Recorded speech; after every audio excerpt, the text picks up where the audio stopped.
And this Steel High team is a team that knows how to score in a hurry. 52 points a game they're averaging. One of the reasons that they're high atop that Capital Division right now. They've lined up right away, coming off the kickoff, no huddle. And I'm anxious to see Alex Irby for the first time. Alex Irby, a guy can sling it around. Of course, his dad is Andrew Irby, the head coach here at the Rollers. On the other side, Jordan Hill, the former Penn Stater, bringing Trinity back to some prominence now as they put a man in motion here.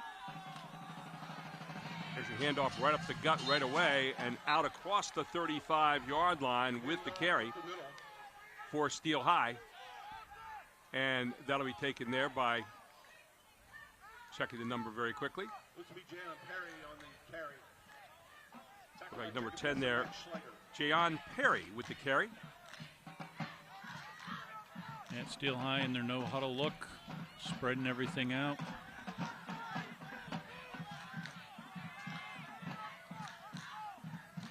Got two receivers far side, man in motion now. That'd be Tyvon LeGrande. Now they send Jayon Perry out to the far side. Another man in motion, inside pitch. Taken there by Daquan McGraw. Yeah, that's just a little version of the jet sweep. Instead of handing it off or riding the motion man, they just give him a little forward flip, little forward pass. Looks like there's a flag on the play here, probably some type of illegal procedure. So let's take a look here and see what the umpire calls.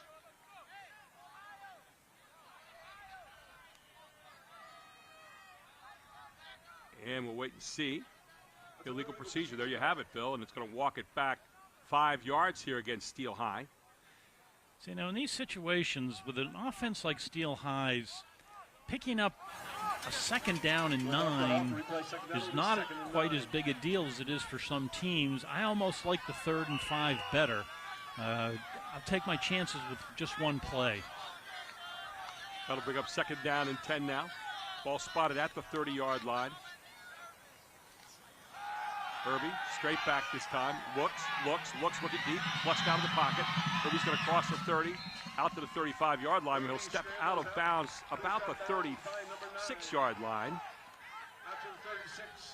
So Irby did a nice job of getting out of the pocket there and just kind of gliding to the near sideline, trying to get to the 1st down yardage. And the question always is, with quarterbacks like Irby and offensive attacks like Steel High's, do you pressure or do you cover? Most teams will try to mix it up a little bit, but they definitely come in with a game plan one way or the other. Irby, only a junior, stands 6'4", so he is a tough one to bring down. Loading up the right side here, now putting the man back in motion again. That's Perry. Trinity's playing some tight coverage on these guys on the outside. And a little bit of a mix-up there, it looks like. So timeout called by Trinity. We'll take one as well. 10:35 to go in the 1st quarter. This is High School Sports Live TV on Fox 43.2. Do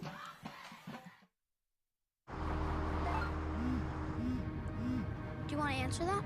Nah, I'd never with a kid in the car. It's okay. I'm not here.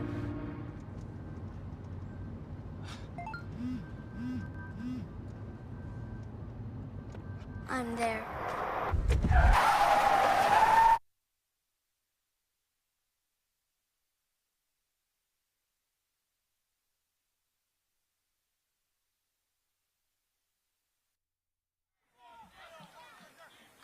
So 3rd down and 4 now. Ball at the 36-yard line of Steel High here in the 1st quarter.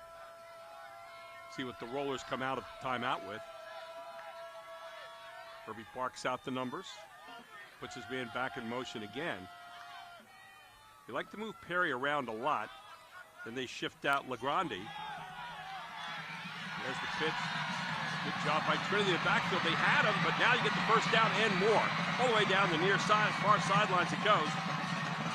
Ronald Burnett dives into the end zone, and a 64-yard touchdown run by Ronald Burnett.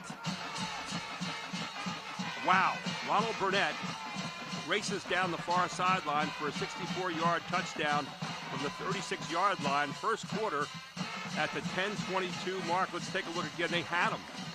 Right there, they had him stopped, and Burnett just kind of leveraged it out, got to the corner, and off he went. 64 yards to pay dirt. Now it's Trinity's leading tackler, Max Schlager, who had him in the backfield, and just a strong run by Steel High. Trinity is playing man coverage, and you could tell that if you watch when Steel High would go in motion, Trinity would run with the motion, and that's an indicator that they're playing man. They were pressing them. So when you make the break on the run here, and you're playing man defense, it can go a long way, and that's what happened here.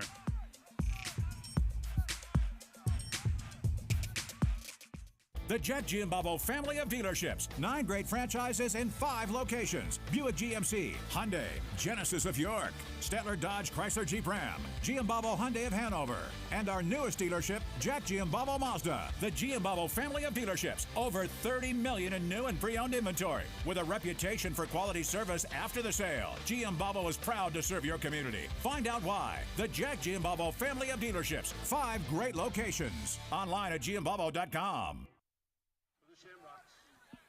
Ronald Burnett with a 64-yard touchdown run from the 36-yard line as he got to the corner. Looked like Max Schlager had him. Didn't have him, didn't hang on to him. And so now kickoff coming up here for Steel High. All the way down to 20, it's going to be taken there. Out to the 30-yard line for Trinity, and that run back by Tanny Yun. It'll be first down and 10 for Trinity as they set up out about the 30-yard line here with their first offensive possession. I know it's early in the game, but I really think Trinity has to respond. Maybe not with a score, but at least they would love to get 2 first downs here. They have to. They can't go 3 and out. If they go 3 and out and give the ball right back to Steel High, it could become a long night, starting very early. So let's see what Trinity has in store here. At the quarterback spot, Caleb Ray. And illegal procedure against Trinity. Just going to walk it back 5, so right away you're in a hole out of the gate. Yeah, and those are the types of things when you're the underdog. You almost have to play a perfect game and hope. You know, you're really hoping to get out of the first half close and get some confidence. Talk about Steel High averaging 52 points a game, 27.5 points a game for this Trinity offense, and now they fumble it in the backfield, and Ray jumps on top of it and saves it. And another 5 yards lost here, brings up second down now and 20 yards. Yeah, this is not the start Coach Hill was hoping for, obviously. You can see that Ray took his eye off the ball when it was snapped to him. A little bit anxious there, and it's understandable. Brady Needham, the center there, number 77. So it'll be second down now and 20 yards to go, 9:50 here in the first quarter. You're watching High School Sports Live TV's Game of the Week, 1 of 2 this week. We'll be in Hershey tomorrow night for the Hershey Lower Dauphin backyard squabble. Ray trying to figure out something to go on here. Ray keeps the ball himself. Ray racing up out near the 30, so he gets back to 10 lost yards. It'll bring up a third down now and at least 10, a little bit more manageable situation, Bill. Yes, you do not want to be in 3rd and 17, 3rd and 18. Steel High probably has they have a very good secondary. They go against Alex Irby every day in practice and all summer in practice, so you craft your skill working against your own guys sometimes. Pretty good inside block there by Luke Britton, number 75 that time. Here again, dancing around the outside. You're going to get a first down, and a nice job here by Mickens, the freshman we were talking about, and Mickens dancing his way to the outside, and a big comeback, big first down for Trinity here in the early part of this game. Not just big, that's huge. Again, as I said, if they had to turn that ball over and punt, Steel High is going to get the ball in good field position. Messiah Mickens is a kid that we had heard about even in preseason, that he was going to be a super freshman, and they're counting on him tonight and 3 more years. Mickens coming to this game tonight, 284 yards on the season so far. He's second leading rusher of the team to Schlager. Now battling out to the 45-yard line. So it looks like Trinity is going to line up direct snap, and whoever gets that direct snap looks like they're going to be the running back. And so far they haven't messed around with any handoffs. Mickens is actually calling the plays right now in the huddle, not the normal quarterback, Caleb Ray. So I imagine we're going to see some Wildcat. So here's Mickens again. We'll step in to the left of the quarterback right now, looks like. And now Mickens moves over and in the Wildcat situation. You got Steel High offsides here, so. Interesting call here. So you get 5 yards before you even have to run a play here. And now you're going to be down to 2nd down and 3 instead of 2nd down and 8 yards to go. Trinity using an unbalanced set here. They have a guard and a tackle on the lower part of your screen. And then they load up with extra backs on the right side. And there's another drop. Happy to get to the outside. Mickens does it again, and Mickens gets him another 1st down. Drops the ball, picks it up, and then gets a 1st down for you with all that. Yeah, they've run 6 or 7 plays. They've dropped the direct snap twice. They cannot continue to do that. That's just something that, again, you can see he takes his eye off the ball right at the last second, looking for that hole. You know, just look the ball in, take a little split second longer. Now you got Schlager back there. He'll be in the Wildcat this time. There goes Schlager.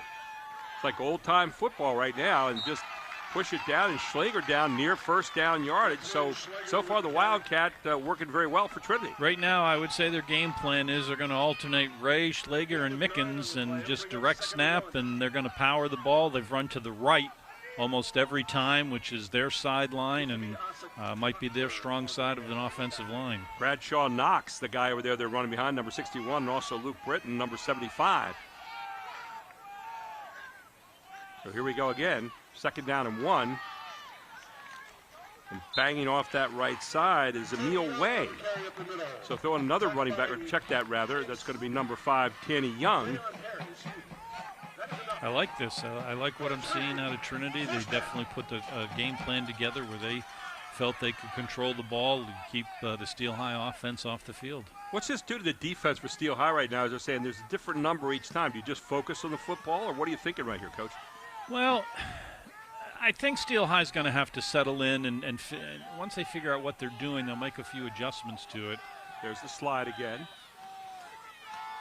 They put Tucker Painter in motion.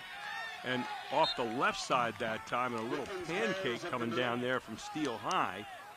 That tackle made by Tyshawn Holland. Steel High does have more than one Irby on the team, and Andrew Irby, number 53, is getting some Division I looks as well on the defensive line. And he's number 53. Tyshawn Ali, Holland Ali on the tackle there. So it'll be 2nd down and 9 now. Short gain on the play. Again, you slide over. This time insert yet another running back, Christian Joy. You got to make sure if you're going to do a little bit of trickery here each time, you're going to slide people in that Wildcat spot, that you can't out-trick yourself. Yeah, I'm not sure this is what they've done normally through the course of the season. They definitely like to run the football. Caleb Ray does complete 50% of his passes, but he's only thrown for 4 touchdown passes, no interceptions, but he does sort of 50% rate. Think of this as a veer but not a veer. Both teams have 2 penalties for 10 yards so far. There's a slash all the way down to the 31-yard line. Again, picking up big yardage here against Steel High. Again, it's Christian Joy with the carry. So you've had, by my count right now, 4 different running backs in there? Yeah. And let me expand on veer, but not really a veer. The defense is going to start. They're going to run the ball. When you're running against option teams, you know they're going to run the ball. And then occasionally they're going to pop it out there to a wide receiver. Going to hopefully catch the defense off guard here. So here's Mickens and Schlager in the backfield. Schlager calling out the signals. Put Painter in motion, and here goes Schlager. And they're going to continue to do what they're doing until they get stopped. This time stopped for almost no gain, maybe a yard on the play. Good job by Steel High spelling that one out. And they're down close to the 30-yard line, so it's 4th. And because of the penalty, it put them 5 yards. You know, it'd be 4th and 2. Now it's 4th and 7. They'll be going for it here. Now, do you see Ray in there this time? They've run every play so far. Do you see a passing play come up here from Ray? Well, they ran it on 3rd and 10. Yeah. Now they're bringing in a whole bunch of new people. Are they going to punt it, try to get it down inside, or they have a good field? Well, they're going to go field goal. Going to go with the field goal effort right here. He did have a good leg on the kickoff.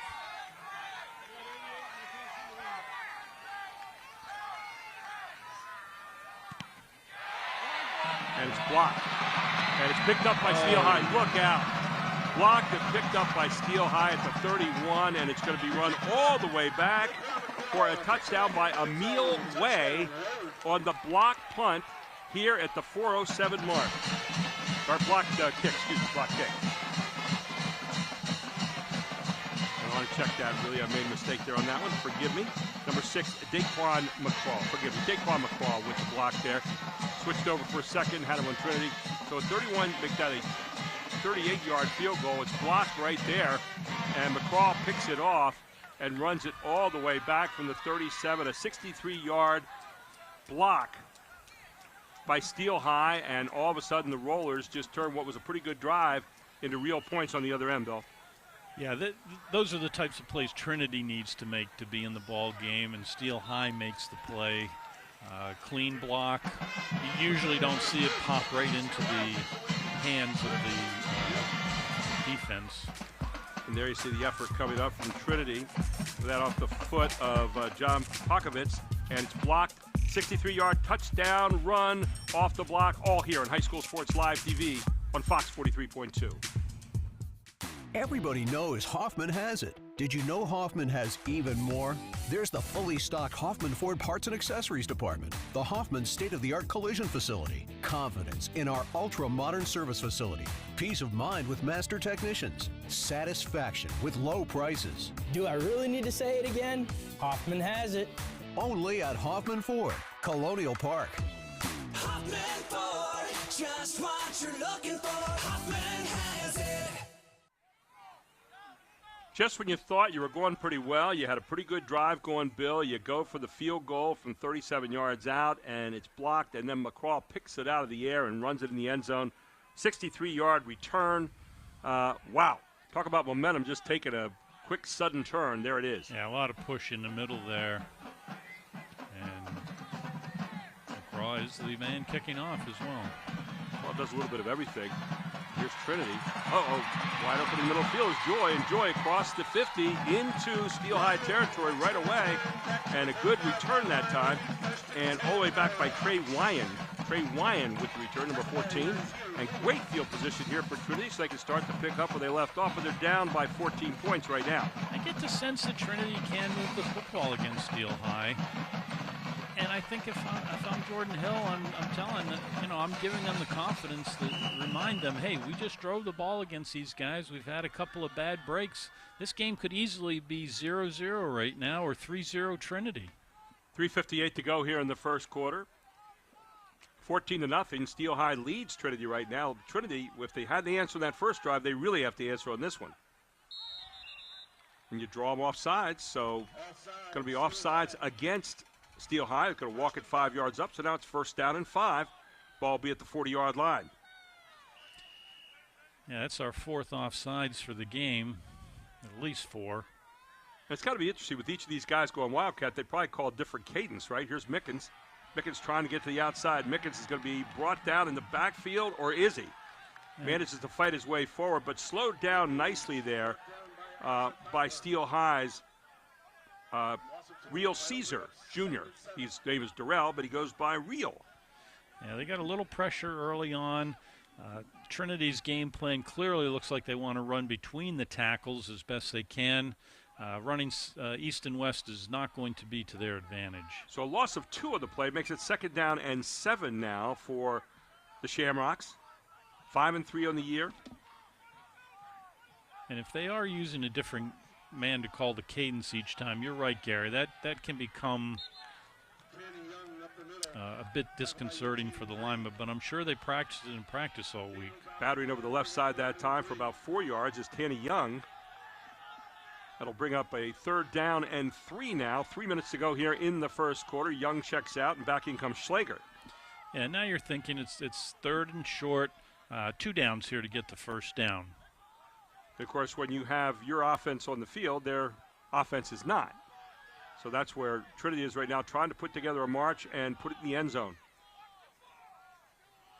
Going back and forth a Wildcat between Schlager and Mickens for the most part. Mickens off the right side has enough for the first down again inside the 35-yard line down near the 32. Yeah, he's a strong running back. Again, he's a kid that we had heard about in preseason, and he's as advertised for a freshman.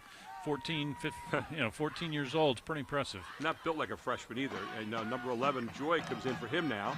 They've been alternating basically 4 backs, so you have Joy there right now alongside of Schlager. Schlager barks out the signals.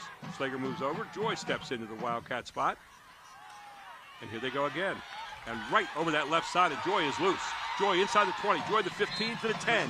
Dives down near the 9-yard line, and a big hole opened up at that left-hand side. Yeah, and they came back against what they had been doing. They shifted everything to the right, were strong on the right side, but didn't move 45 in motion that time and came back to the left side. What did Tucker Painter, who was out leading the block that time from his tight end spot, really pancake a guy to open him up for another 8 yards. Yeah, they're doing a really nice job handling the Steel High front, and if they can continue this, we're going to have a game here. Trinity is a good football team, and I'll comment on that after this play.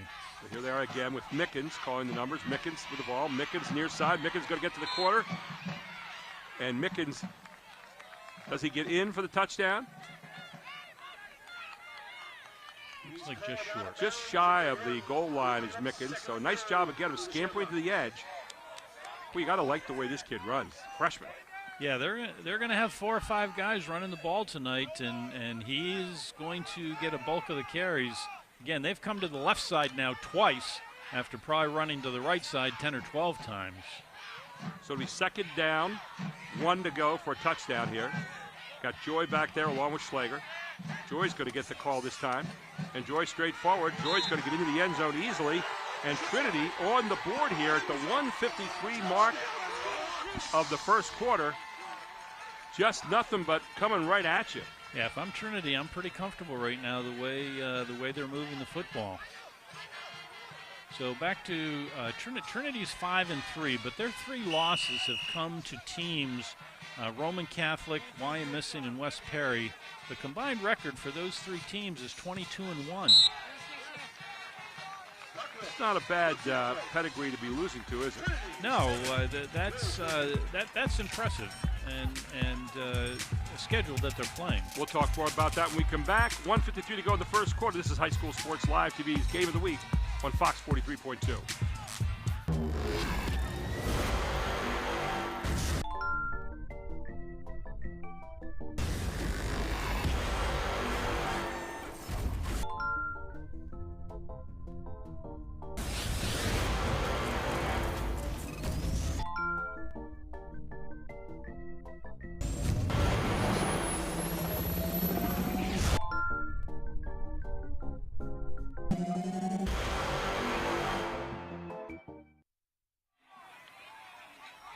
Welcome back, and Trinity has answered the 2 Steel High touchdowns. They had a field goal block, you remember, a few minutes ago, came right back and answered it, and showing a lot of pedigree here is Trinity. Yeah, again, they're a tough football team. As I said before the break, their combined losses, they have 3 losses. The 22-1 are the combined records of the teams they've lost to. And they sit number 1 in AA right now for the District 3 playoffs, and they've already beaten the 3rd and 4th place teams in AA. So 6 plays, 45 yards, 2:15 it took, and a 38-yard kickoff return and a 23-yard run, really the major plays in that whole series. But they ran the ball, did not pass it one single time, with 4 different backs shouldering the load. And that keeps Alex Irby on the sideline for a long time. I almost forgot his name. Had him on witness protection there for a few minutes. So Irby now calling out the signals. Has Burnett back there with him. Burnett already has a touch, an idea at the opening touchdown of the game. Put Burnett in motion. Now your handoff straight up the middle for Steel High. And they'll bring it all the way out near the 30-yard line. Good run on the play there by Jayon Perry. Trinity is definitely running man coverage in the secondary, and Steel High is recognizing that. by using their motion. And if they pop a run, they're going to pop some runs like they did in their first drive, simply because the secondary's more concerned about the man they have to cover. Another first down here for Steel High.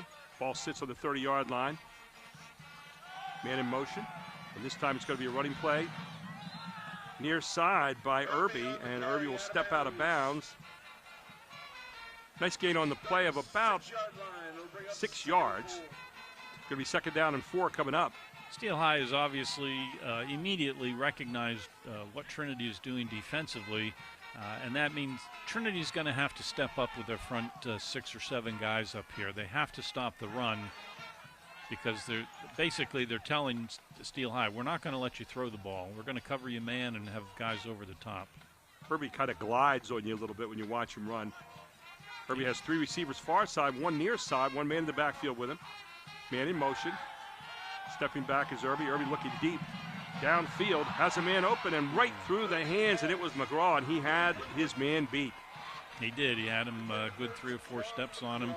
Alex Irby put the ball right on the money, and that's what we expect out of a big-time quarterback. He's completing 65% of his passes, which is a really, really nice number for a high school quarterback, and he's thrown for 22 touchdowns and no interceptions. And McCraw said, I could have had my second touchdown of the night if I'd have caught that one. He'll come back to that. So we third down and 4 now for the Rollers. Ball at the 36-yard line. And Irby trying to escape it, is not going to escape the clutches of number 45 out there. That's Painter. The guy who's been doing some pretty good blocking on the other side. Tucker Painter out of his middle linebacker spot come out and made the play for Trinity here. So they may get off the field here. We'll wait and see. Look at Painter. He's having nothing of letting Irby get away. Great job by Tucker Painter. I like that Painter he was sort of patient with the tackle. You see so many times that they try to blow the guy up, and he just kind of balanced himself there and grabbed a hold of Irby and didn't let him go.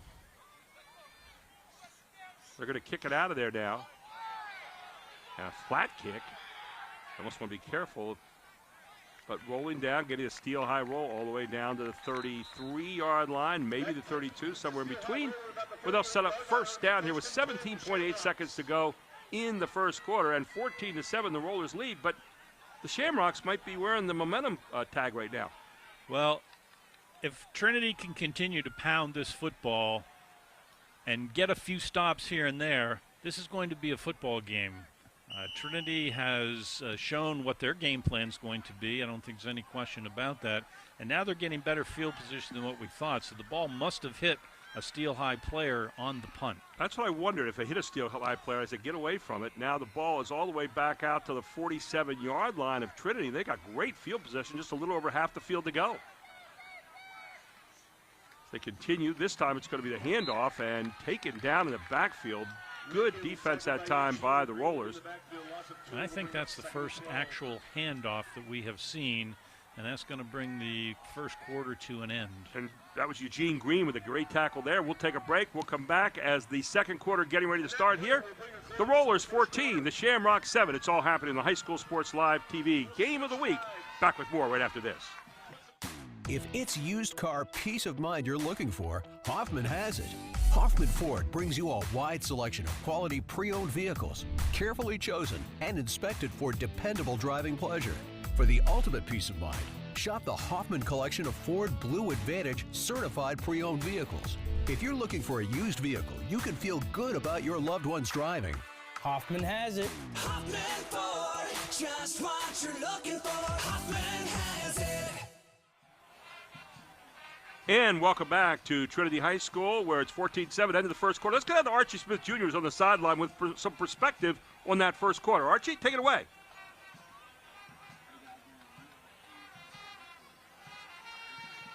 I mean, the bleachers are packed. I mean, the people are lined up against the fence right now. It is a great atmosphere. And one thing that I have been seeing, one thing that Trinity is doing is not letting Irby get his hands on the ball. You see they're playing time of possession right now and trying to keep the ball out of his hands with that wildcat look that they've been doing. But it's been a great football game going on so far, guys. Hey, thanks so much, Archie. We'll be back down to you a little bit later. Great job. And first quarter offense, Steel High with 87 yards, Trinity with 84, so it's pretty close. But the score says 14-7 Steel High as we start the second quarter here. Yeah, that one turnover, well, not a turnover, but the block kick was a big deal. I wish Joey Julius was here to fill us in on what happened there. So it's going to be 3rd down and 7 now. It's a gain of 5 on the play. Mickens will check out.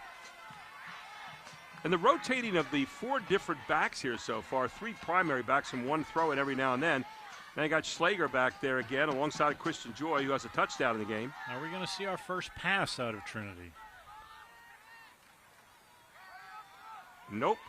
And again, they're very content to run the football. And again, Joy, make that Schlager rather, picks his way out to about the 40-yard line. Yeah, I like the way Schlager runs. It's a nice combination between Mickens and Schlager. Schlager sort of is a see the hole, pick my way through. There it is. Okay, break to the outside, get the first down. Mickens more straight ahead, a little more speed, probably a little more power as well.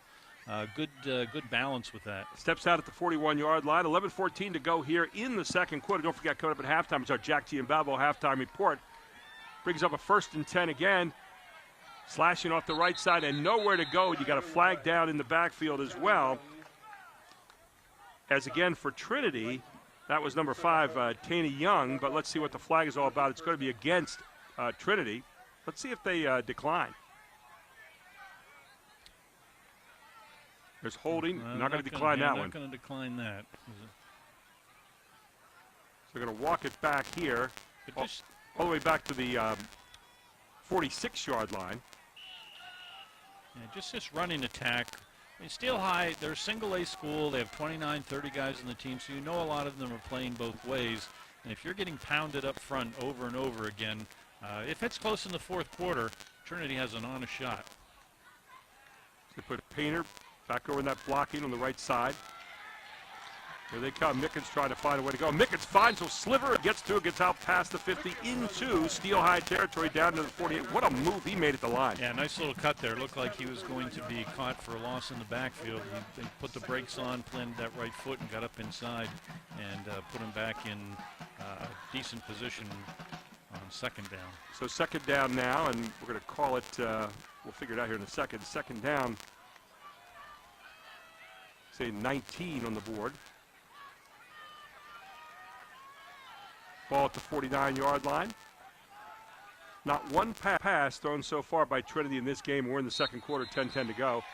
And now you just drew a man offside, so you're going to pick up 5 without having to run a play. Again, Steel High getting caught here in the penalty box.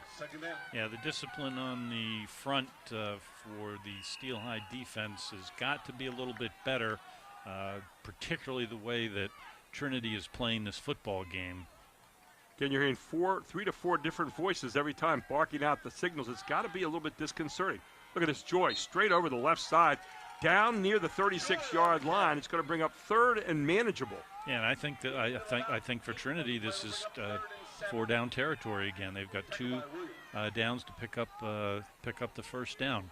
Steel High is putting 10 guys within 4 yards of the football now. They see what's happening. Joy coming into this game only had 101 yards for the season, but he's been averaging 9.18 yards per carry, and he's doing a great job in this game so far as Mickens this time looks like he might be the signal caller. And you wonder how the rotation works here. Yeah, I quite haven't figured that out. But I'd like to see Schlager run the ball a little bit more, but he also is a key on defense. Well, you can't just get on one person the way they're doing it right now as Joy checks back in for Mickens. But what you can do, the man getting the direct snap is pretty much carrying the football. Exactly. So, you know, it's just it's mano a mano here, the offensive line against the defensive front. Hey, this offensive line right now for Trinity. Ooh. Oh, and he just got jammed. A great job of submarining that time as they get in underneath Tanny Young. And what a wonderful job from Steel High. As you saw, number 30 diving in there. Number 2, forgive me on that. Go ahead, Bill. That was number 20. Yeah, I was looking down here at the thing, and number 20 diving in on that one as well. That was Asa Kochevar with the tackle and stopping the drive here for Trinity on 4th down. Yeah, that was a big-time play there because if they get the first down there, That meant they overcame the 1st and 20. So it'll be 1st down and 10 now for the Rollers, and this could be a big turnaround again in momentum with 8:43 to go here in the second quarter. Coming up at halftime, the Jack Giambalvo halftime report, the Capital Blue Cross and AT&T halftime stats, and the Capital Region first half highlights. Also a special interview with Charlie Fortney and Julie Walker from the Peyton Walker Foundation. So here's Irby back in business again with his offense. Hands off, near side, and man still loose. Again, you have to finish off the tackle there, as Ronald Burnett, who has the first touchdown in the game here, managed to get loose, but they had him again, bottled up in the backfield, kind of similar to the first play where he scored a touchdown. Yeah, that was almost a carbon copy, just going the other way this time. And that was a guy who's making pretty good tackles here so far tonight, Tucker Painter. Yeah, Painter. Painter that time tried to throw him around instead of just hanging on to him, as you said earlier. He was patient in the tackle earlier. This time let go. Ball at the 44, 2nd down 1. Fake play action. You might have a hold back here. Let's take a look. No call. Intended receiver downfield was John Perry. Yeah, 2nd and 1. They try to get a big play downfield on that with a little go route. Now they'll run the ball and get to 1st down and get 3 more downs. So here's Irby. Dad's the coach, Andrew Irby. That's got to be fun, talking those little conversations at night, right? Sometimes it might be fun, sometimes not. Sometimes you want to not have the key to that door. There's Irby. Irby gets caught. Did he get to the 1st down yardage? I don't think so. I think they had a bad snap there and it was a broken play. I don't think Irby was intended to run that ball, and if he was, the timing got thrown off there. So now they're going to have to get it on 4th down as Painter goes off limping a little bit for Trinity. He's been a big part of their whole offense tonight. Yeah, you can see the ball was kind of pitched behind him. Nice job by Irby just to hang on and then dives toward the 1st down yardage. Can't get it. So a big 4th down play coming up right here. Looks like somebody called timeout.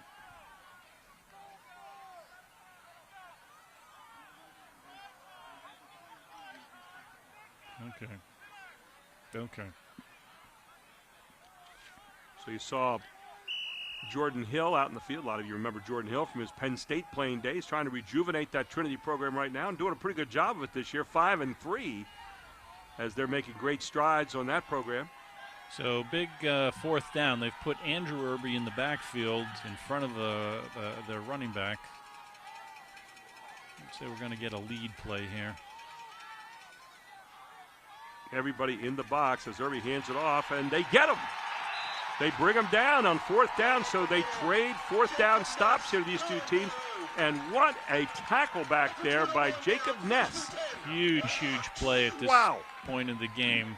They have been able to get Steel High off the field the last 2 times, and that is just an enormous stop in this part of the game, middle of the second quarter. Well, you watched Ness. He hung on like a dog on a bone that time. He was not letting anybody get out of there. This is going to be a good football game. I'm convinced of that now. So Trinity with the football, 7:24 to go. Huge 4th down stop here at the 7:24 mark. Now let's see what Trinity can do with it. And Trinity says we can do something with it right away. How about this? We'll get out around the outside corner and take off for a little romp. And here's the problem that Steel High's going to face here. They're putting 10 guys up in the box, and they still can't stop what Trinity wants to do. And when they do get into secondary, there's nobody back there. Look at Mickens again. Mickens dancing, then finding his hole, diving through it, crossing the 30. You know, Schlager was the lead blocker there and didn't even really have anybody to pick up. And all of a sudden what's happening here, too, is the Steel High defense is having to stay on the field for a long time against a plethora of running plays here. Yeah, this wears on you. Here's Mickens again. Mickens is very patient back there, picking his spot as he gets down to the 20. He's doing a nice job. He's probably going to have a season-high number of carries in this game. Messiah Mickens doing the job here so far for Trinity. But I've said this on previous broadcasts. Sometimes when you can throw the ball and you have big plays, or you get like the block kick, you score quickly like that, you can kind of shrug that off and say, well, that won't happen again. Hopefully it won't. But when you're just getting thrashed at the line of scrimmage and getting pounded by 4 different running backs, you start to think, can we stop these guys? Christian Joy in there now alongside of Schlager, and Schlager is going to be brought down, led on the tackle that time by number 55, Amari Williams. for the Rollers. That'll bring up a 3rd down and 6 now for Trinity. Big down here. I would say they're probably in 4-down territory based on what I saw in the first field goal attempt. Right. I would say Coach Hill would be a little nervous to put the field goal team out. Christian Joy back calling the signals. Will he move over? Will be Schlager. Schlager calls him out. Schlager picks his way. Schlager trying to get in behind some people there and not going to get very much. They'll get down maybe to the 18-yard line. Okay, let's see what Coach Hill decides to do here. And Schlager loses his helmet. He comes running off the field. Yeah, I would say the way Trinity's defense is playing that I would go for it here. And Mickens has been the go-to guy so far tonight. He seems to find ways to get yardage even when there aren't ways there. He has been, and Steel High is, even though they're giving up some yardage still, they're getting that one stop every once in a while that puts Trinity behind the sticks, and that was the one right there that they needed. And now let's see what they do on 4th and 5. And here is Mickens in there now, so let's see what he can do as they call. So timeout called. Everybody looks up. Yeah, I think Trinity must have called the timeout. Timeout. We'll take one as well. This is High School Sports Live TV on Fox 43.2. Groff Tractor is your full-line equipment dealer representing Case Construction and many other leading brands, serving the total sales, rentals, parts, and service needs of its customer. Students, begin your professional journey in a high-demand field with Groff Tractor. Contact us today to discover the power of our technician internship programs. Groff Tractor also offers scheduled maintenance along with 24/7 emergency service. Groff Tractor is your #1 source for everything under construction. Fans, Advanced Hoops Winter Program is out and ready to roll. Skill builders for kids, kindergarten through 4th grade. A special 3rd, 4th grade boys and girls 5-on-5. 5th and 6th grade competition games, classes, as well as a middle school boys league on Sunday nights. Perfect for kids who get cut for the basketball team or kids that want more playing experience during the winter months. Go to www.advancedhoops.com. Back to the field right now. It'll be 4th down and 4. Big play come up here. Here goes Mickens. Mickens looking to find his way down. Mickens somehow trying to get loose. Mickens is not going to get loose this time. They catch him. Another 4th down stop here in this game, and a man down on the field with a hurt ankle. Yeah, that was a big stop for Steel High. I didn't expect quite as much of a defensive battle here, but the way Trinity is playing this game, they're turning it into one. Take a look here. Trying to find his way. Mickens has been able to find his way through all night long. But a wonderful job that time for Trinity, or for Steel High rather, with Eugene Green. We've called his number a few times tonight, number 56, in on the big tackle. Yes, I would like to see Trinity's backs a little bit more. They're starting to dance a little bit now. So here's Irby now. Handoff right up the middle. And gaining even after he gets tackled right there. It's Painter on the tackle. Fumble. Doing a fumble down the field was the... Looked like his momentum had been stopped. And you don't know if the whistle was blown right there. So a nice carry on that time by Ronald Burnett, number 22. Steel High going fast now. So Irby again, another handoff. Again, slashing off the near side is Burnett. He's loose. Burnett all the way out to the 50-yard line. He'll pick up 20 yards on another slashing kind of run off that left side. And it looks like they're going to commit to the run a little bit. Pretty good blocking off that left side. And, man, does Burnett have a really kind of wild look as he runs, but he's very effective. Fake to Burnett. Play action. Here goes Irby. Irby looking near side, has a man out there in the flat. Across the 40, another 1st down as he found his man out there. That was Jayon Perry, and Perry with the 1st down. Yeah, nice job by Irby there. It looked like he wanted to go down the left sideline. And we got ineligible downfield. Ooh, that'll bring it back. Big call there on the penalty flag. They're going to walk it back here against Steel High just when you thought they were getting moving, and not really enough rhythm right now for Steel High so far, Bill. Yeah, that's a good way of putting it. They're looking for some rhythm. I've coached teams similar to this where you like to throw the football. That's what you want to do, and when you're forced to maybe run it a little bit more, you're not comfortable with that. So it'll be first down and 15 yards to go. Again, Burnett.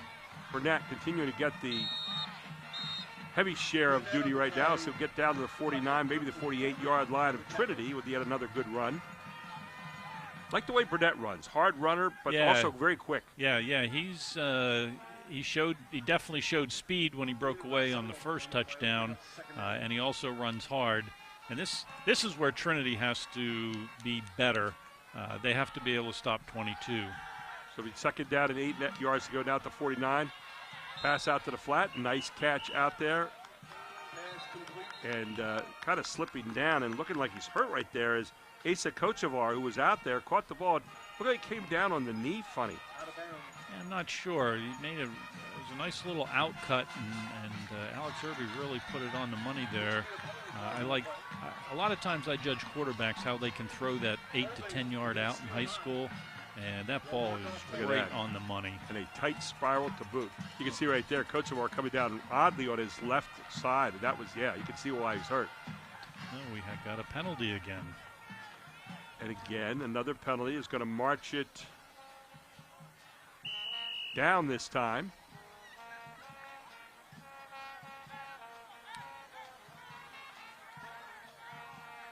So,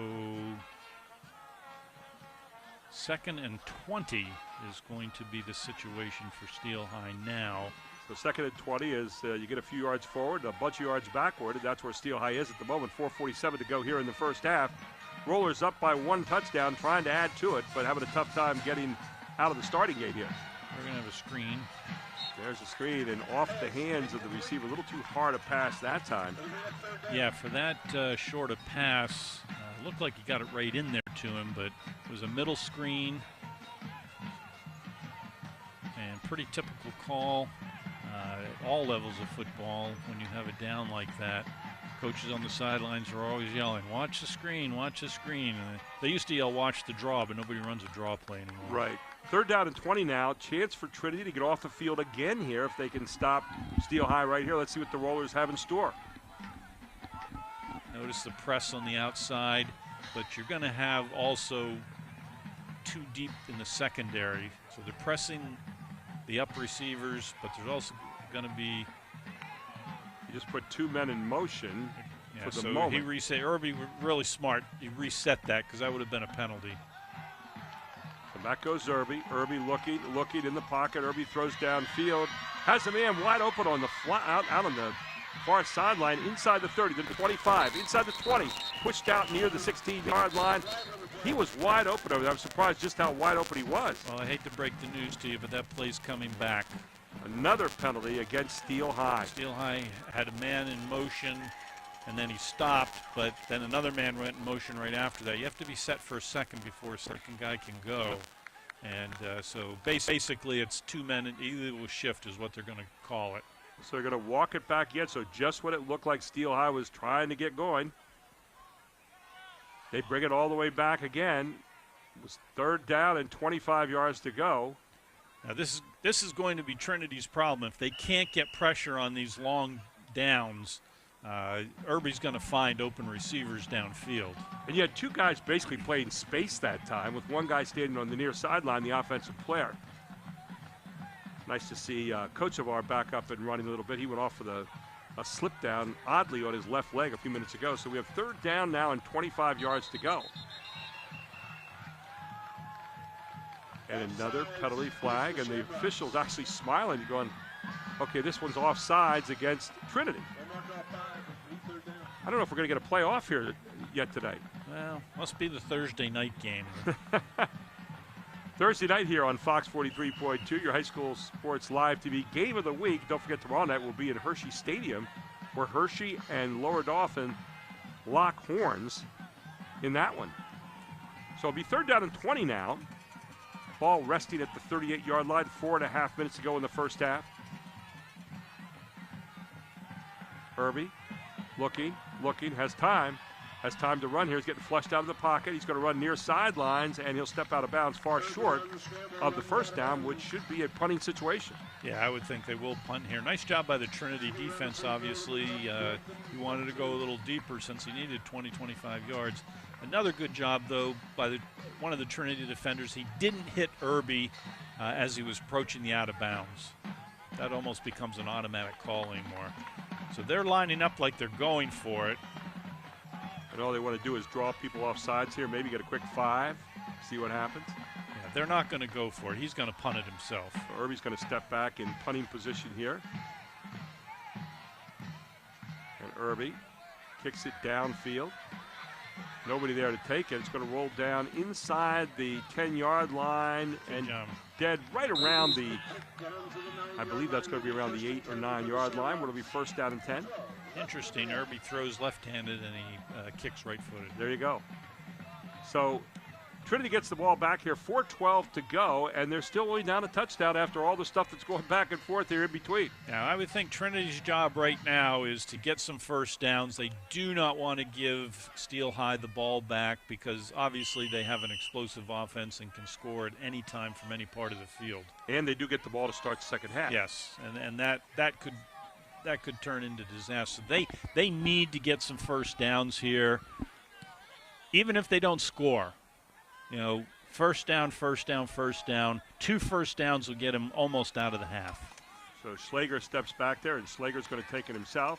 I think that's Mickens again. Mickens, and Mickens instead gets forward as they shift right at the end a lot of times, and Mickens gets him out with some decent yardage here. Well, when you're putting your game on the shoulders of a 14-year-old, that's some big shoes he's wearing there. Gets the ball out to the 19-yard line. It should bring up second down and we'll make that first down and 10. Gets a first down. So there's exactly what you talked about. That front line continues to surge forward here for Trinity. Near side this time, nothing doing as the wall rises up, and you saw Amari Williams and Sean Bennett Jr.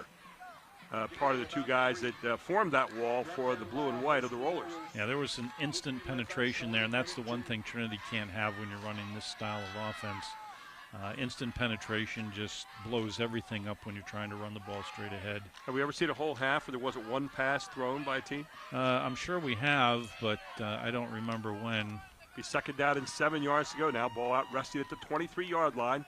Shamrocks trying to get something going here before the half. 3:05 to go in the half.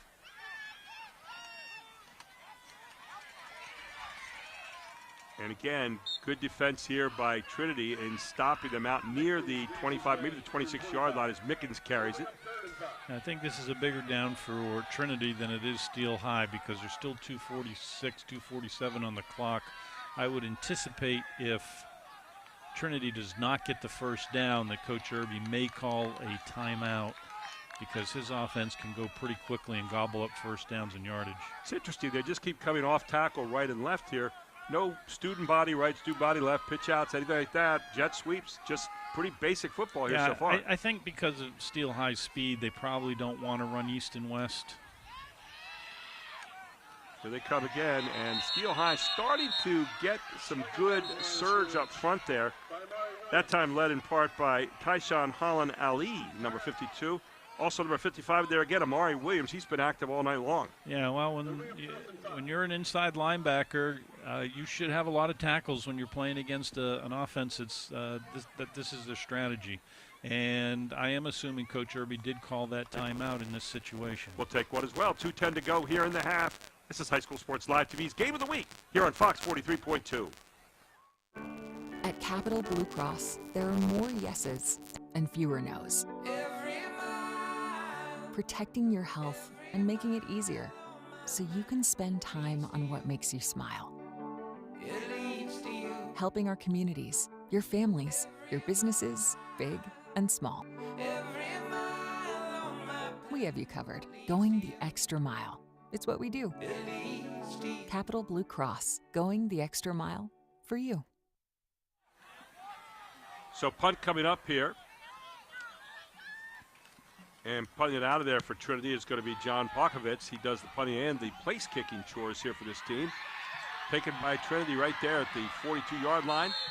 And running it back into Trinity territory for Steel High is Darrell Cesar Jr. So Trinity only got 1 first down where I was thinking they would need 2. And that 1 first down came on the first play. So that really didn't take the time off the clock that they needed, and now Steel High has plenty of time to do whatever they want. They can run the ball if they want to here. 1:59 to go in the half, and Steel High with the football and the lead, 14-7 here in this Capital Division matchup. Steel High used to scoring a lot of points, and off that right side again goes Burnett, and Burnett tackled, but almost tackled for an extra 2 yards or so. Yeah, he's a punishing runner. He laid it right to the linebackers of Trinity on that play. Been very impressive so far has Ronald Burnett, 5'10", 180-pound junior. So it'll be second down now, 2 yards to go. Got to think maybe Burnett gets it again. Or maybe you pass on this play. I think you have Steel High moving again. And the penalties are piling up here for Steel High in the first half. It's certainly shot any momentum in the foot for them so far. Yeah, those hurt. But again, Steel High has the type of offense where they can overcome, maybe not the 10 and 15-yard penalties, but they can overcome the 5-yard penalties, but they still hurt. Trinity doesn't have that ability to overcome based on the fact they haven't even thrown the ball one time. Travis Sparks, our statistician, just told me Mickens has over 100 yards here in the first half for Trinity, and a receiver on a different page from the quarterback there. Yeah, it didn't look like the receiver was even looking at the football. He was looking at Burnett out there in the flat. There you see Jordan Hill over on the sideline. And check that, rather, you're going to see over the sideline Andrew Irby. Yeah, so Steel High. 3rd and 7. Steel High will take 2 downs to try and get this because they know Trinity is not a threat to go quick. Even if they get the ball back at the 40, they probably can't score from there. Irby has the whole right side open. Man in the backfield, trip receivers near side. Yeah, notice the trip receivers are stacked in almost an I formation. There's the handoff to Burnett again, and Burnett is undercut in the backfield. Nice job by Messiah Mickens there, and now a flag down on the field as well. See what the call is. 2 flags down on the field. Normally in the holding range there. Well, with the man that was in motion, it's indicating to me that possibly he started forward too soon or maybe an illegal crackback block. 1:04 to go here in the half. It's a big penalty right here. Yeah. Yeah. Yeah, this is a big penalty, and since it's going to be a big yardage penalty, they're going to take that. That's 15 yards. That's 15-yarder. They walk it back 15, and so now Trinity with 1:04. Now the clock does become a little bit more of a factor. Yeah, and it used to, when I was coaching back in the 80s and 90s, the crackback block was one that we used quite frequently, and receivers loved it. It was the one time they got to hit guys on the other side, and you didn't have to be looking. There was no penalty for blind side as long as you didn't hit them in the back. But now the rules have changed a little bit to protect defenders. Right now, if you're Coach Andrew Irby, obviously you want to dial something up here. It's going to pick up some decent yardage on this play. You got 3rd and 24.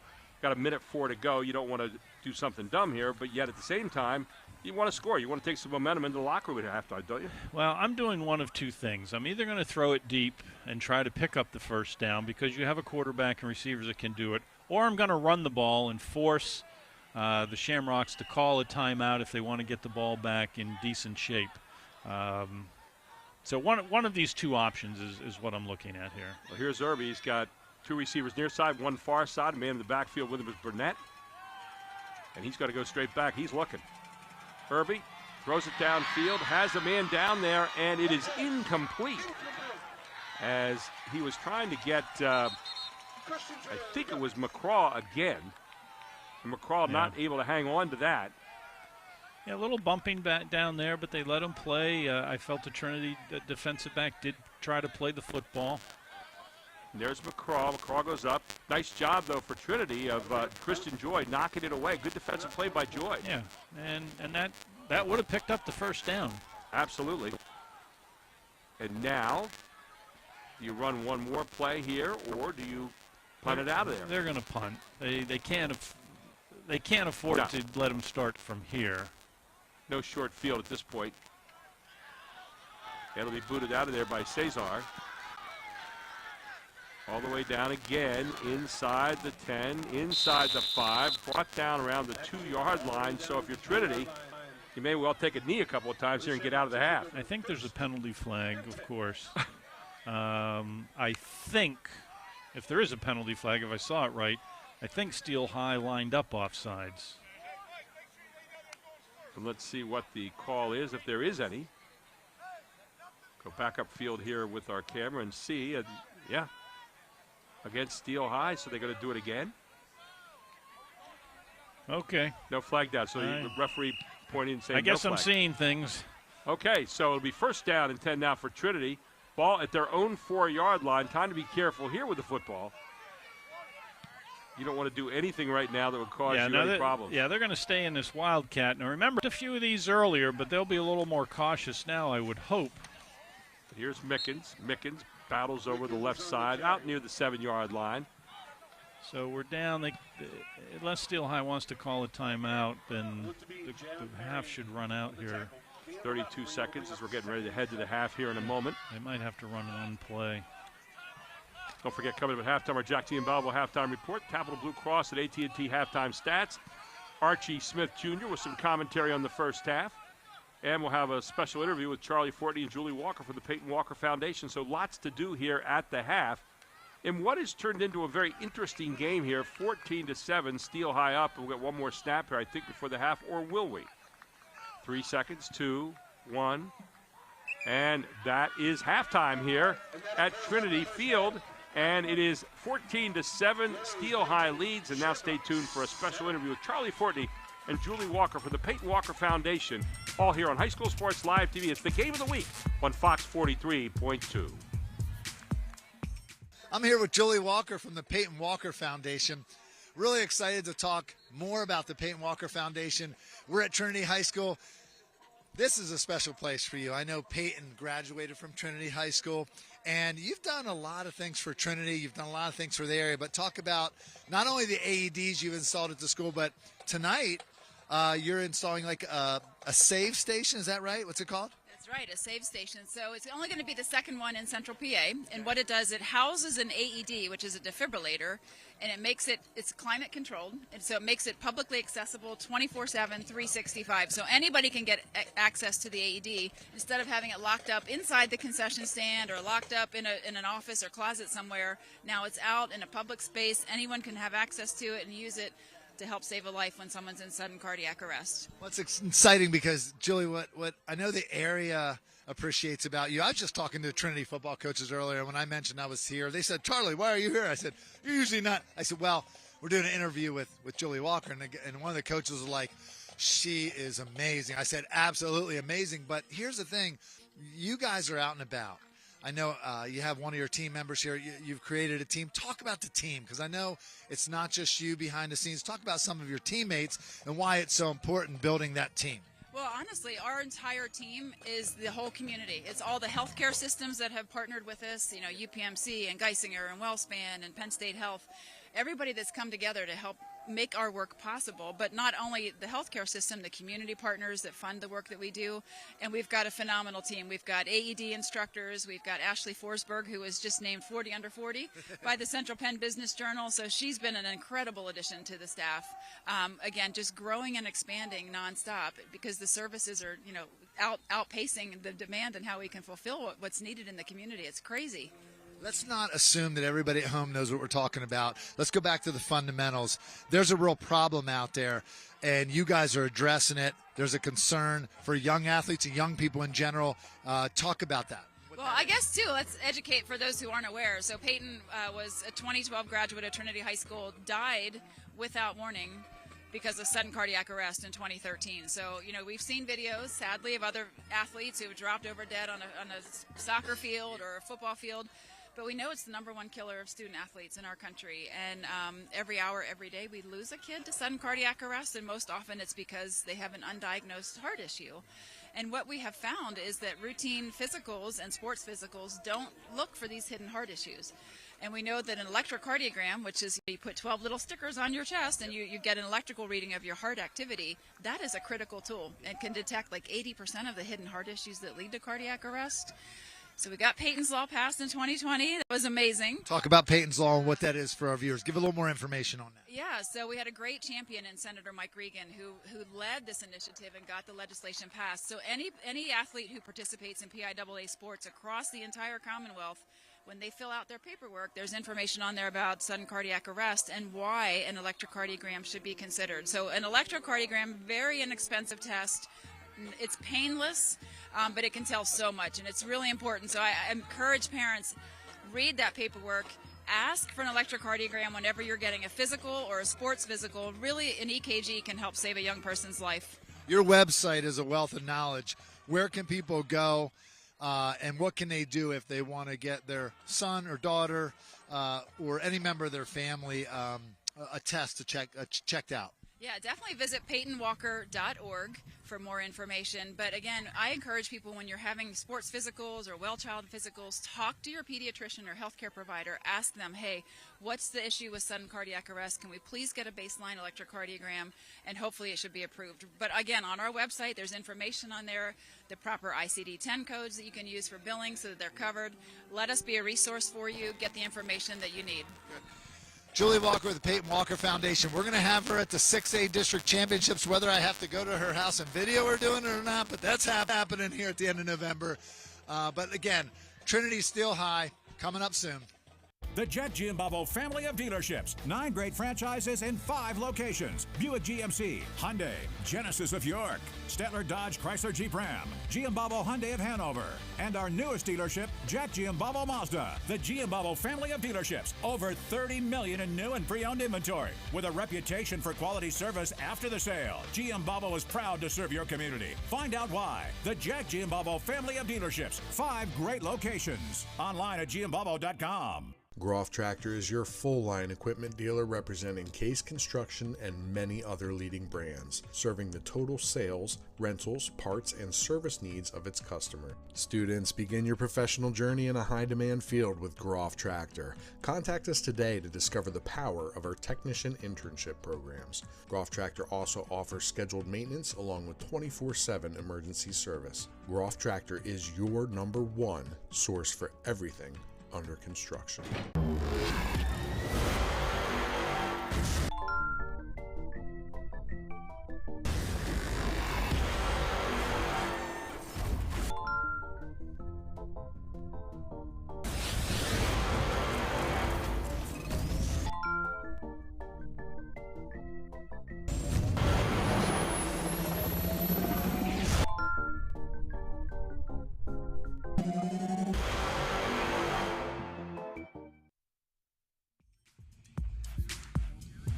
And welcome back to our Jack Giambavo halftime report here at Trinity Field, where it is 14-7 at the half. Steel High leads Trinity. And I want to go down and get the first impression of this half from Archie Smith Jr., who's down on the side. He's been patrolling the field down there, putting some yardage in there, Archie. What do you see in the first half, my friend? Hey, guys, what I seen right now was a good ball control offense coming from Trinity. As you can see right now with the hot, potent offense that Stilton has right now, the game plan that I'm thinking for Trinity right now is to keep Alex off of the field. All right, with those high, he can throw the ball, receivers, dangerous receivers like that. So they want to make sure that they keep him off of the field. That's why you're seeing this heavy run. And I heard you guys say something on kind of earlier that made a lot of sense, that we haven't seen Trinity pass the ball at all. So one thing they're doing, they're not letting Irby get into a rhythm right now, which is causing a lot of, penalties, something that Stilton is not used to, because they're used to everything being fast-paced. Bill, rhythm was something we talked about in the first half. Trinity seemed to have some pretty good rhythm most of the time, but Steel High got thrown off for them by all the penalties that got thrown at them in the first half. Yeah, the penalties have really slowed this game down to the point where you're not sure what the offenses can do, particularly Steel High. They've had some real killer penalties, and I'd like to ask Archie. Archie, down there, can you see? It looks like Trinity is playing man against Steel High on the press coverage, but they also probably have a couple of guys over the top to make sure that they can't get deep on them. Oh, that's exactly what they're doing. They are rerouting these receivers, and all the DBs and receivers out there. And, Coach, you know that what you want to do is you want to throw off the timing, okay? With a great quarterback like Urban, you don't want to let him get in the rhythm. So those guys are trying to run deep, and the corners are getting the jam over there, and they do have help over top. So that's why you see these guys following the motion everywhere they go. And Stilton is doing a lot of motion to identify that Trinity is playing them in man. Archie, talk about the offensive line for Trinity in the first half. They were dynamic in opening up big holes. Not one pass thrown by Trinity the whole half. Ran 4 different receivers or 4 different running backs constantly out of that Wildcat, but they were getting big holes right until the end of the half when it looked like Steel High was starting to figure them out a little bit. Well, one thing about this offense, guys, if you can see it real down here on a field level, is it's not a regular Wildcat. It's an unorthodox Wildcat. As you can see from the center, they have 1, 2, 3, 4, 5, 6 guys spread to the right side with a blocker. So that's why these guys was kind of getting that penetration. And sometimes they bring the quicker back and then go backside. Now with that, you see Stilton is trying to make sure that they're not outnumbered on one side, but they're trying to make sure that they have guys backside to keep it honest. It's very, you can see it's chess being played out here, guys, not checkers. Archie, thanks so much for the analysis. Appreciate it. We'll be back with you in the third quarter. Let's take a look right now at our Capital Region first half highlights here. A number of really good ones here in the first half. And, Bill, take us through these a little bit. Yeah, this first one here is the touchdown run where they had him stopped in the backfield. 64-yard touchdown run by Ronald Burnett at the 10:22 mark of the first quarter. And Burnett definitely has some speed once he gets out, and we've also commented that he runs viciously. And here's the blocked field goal, and then picked off there by Daquan McCraw, who takes it all the way back for a 63-yard block. Take it to the house 6, and then add the extra point. It's 14-0, and looks like the bus is leaving town here for the Rollers, but not so fast as Christian Joy dives in at the 1:53 mark of the first quarter with a 1-yard plunge to make it 14-7. So let's take everything into consideration here. We said at the top of the show, Steel High has scored over 70 points twice, over 60 points twice. And here they've scored 1 touchdown in the first half offensively because they have 1 special teams touchdown. And let's take a look right now at our AT&T and Capital Blue Cross halftime stats. 14, 151, 32 for 149 in rushing there. You see, obviously, Trinity rushing and having the ball a lot longer here than is Steel High. And, of course, the penalty. Look at those penalties so far. 9 for 61 yards. I'm surprised it's not a little bit more than that. On the other side, 4 for 30 for Trinity in the first half. Yeah, it's not the 61 yards. That surprises me a little bit. I thought it would be more than that. But when you have 9 penalties in the first half, whether they're 5-yard version or the 10-yard version or 15-yard version, 9 penalties continually puts you back time after time after time and breaks any type of rhythm that you can get on offense. Final thought here. Archie, you're down in the field right now. What do you do if you're Steel High coming out here in the second half?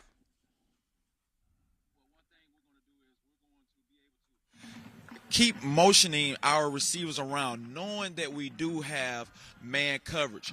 But one thing we want to do that we did see that work for Stilton was them running the ball straight up the middle because they are outflanking them by pulling the guys out of the box for Trinity. So if it's for me, I'm looking for Stilton to come out with some more of the running game or look to get the ball to the receivers quicker and let those guys make plays.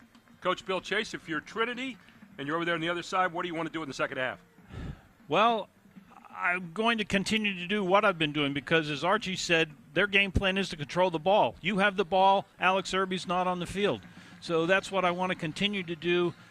What I started noticing the Trinity backs doing later in the half, starting to dance a little bit behind the line of scrimmage. I'd like to see him just continue to go straight ahead, hit the hole a little harder. But Steel High was getting a little more penetration late in that second half, too, which was disrupting that. Some of the individual numbers here in the first half. Alex Irby, how about this? 0 for 5 in passing, 5 rushes for 22 yards. Burnett with 6 rushes for 116 yards and a touchdown. Perry with 3 rushes for 13 yards. On the other side, Trinity, Mickens, 18 rushes for 108 yards and 1 touchdown in the first half. 9 rushes for 19 yards for Schlager. and Joy 3 rushes for 16 yards. And I think Joy actually had the touchdown, not Mickens, in the first half. We're going to take a break. We have an interview coming up here. We'll be back with more with your Jack Giambalvo halftime report. It's 14-7. Steel High leads Trinity here on the High School Sports Live TV Game of the Week right here on Fox 43.2.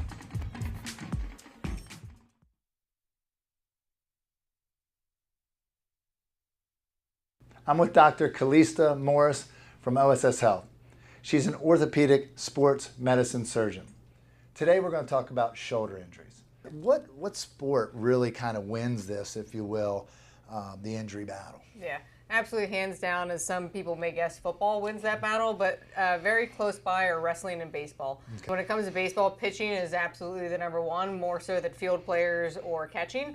So pitchers are the biggest risk. Football is kind of a conglomerate. Yes, we see them in the quarterbacks, but those are more contact positions. Right. So wide receivers, running backs, they get hit a little bit harder.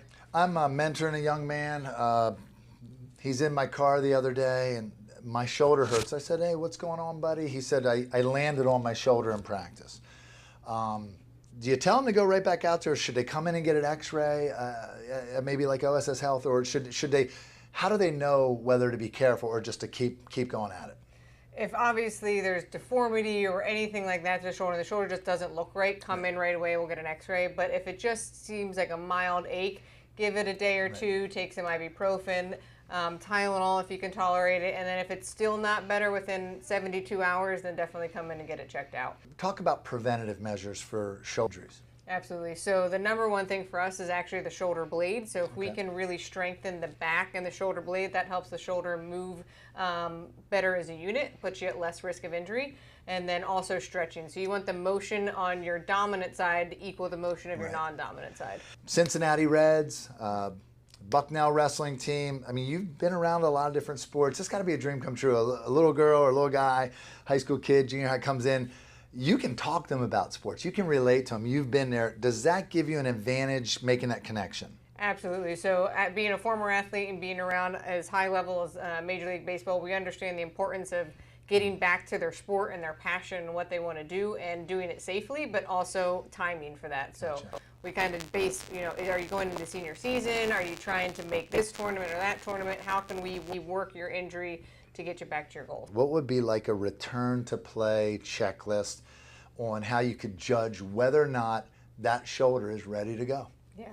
So if it's any type of shoulder injury that requires rehab, it's at least 6 weeks rehab. So you're out for 6 weeks if you're not taking care of yourself. If it gets to a surgical aspect, now we're looking at 6 months. So it's a pretty big deal if we have to go in for surgery. So if you can take a break and let it rest, that's great.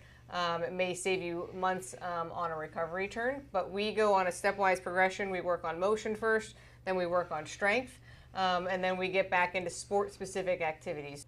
If you want more information, go to osshealth.com. The Jet Giambalvo family of dealerships. 9 great franchises in 5 locations. Buick GMC, Hyundai, Genesis of York, Stettler Dodge Chrysler Jeep Ram, Giambalvo Hyundai of Hanover, and our newest dealership, Jack Giambalvo Mazda. The Giambalvo family of dealerships. Over 30 million in new and pre-owned inventory. With a reputation for quality service after the sale, Giambalvo is proud to serve your community. Find out why. The Jack Giambalvo family of dealerships. 5 great locations. Online at giambalvo.com. Lock it up at Hoffman Ford. Only Hoffman Ford offers 2 years maintenance included with any new 2023 Ford car, truck, or SUV order. Plus, lock in Ford's lowest APR rate today. Get 2 years maintenance included exclusively at Hoffman Ford. Why would you order from anywhere else? Who has your best deal on a new Ford? Hoffman has it. Hoffman Ford, just what you're looking for. Hoffman has it.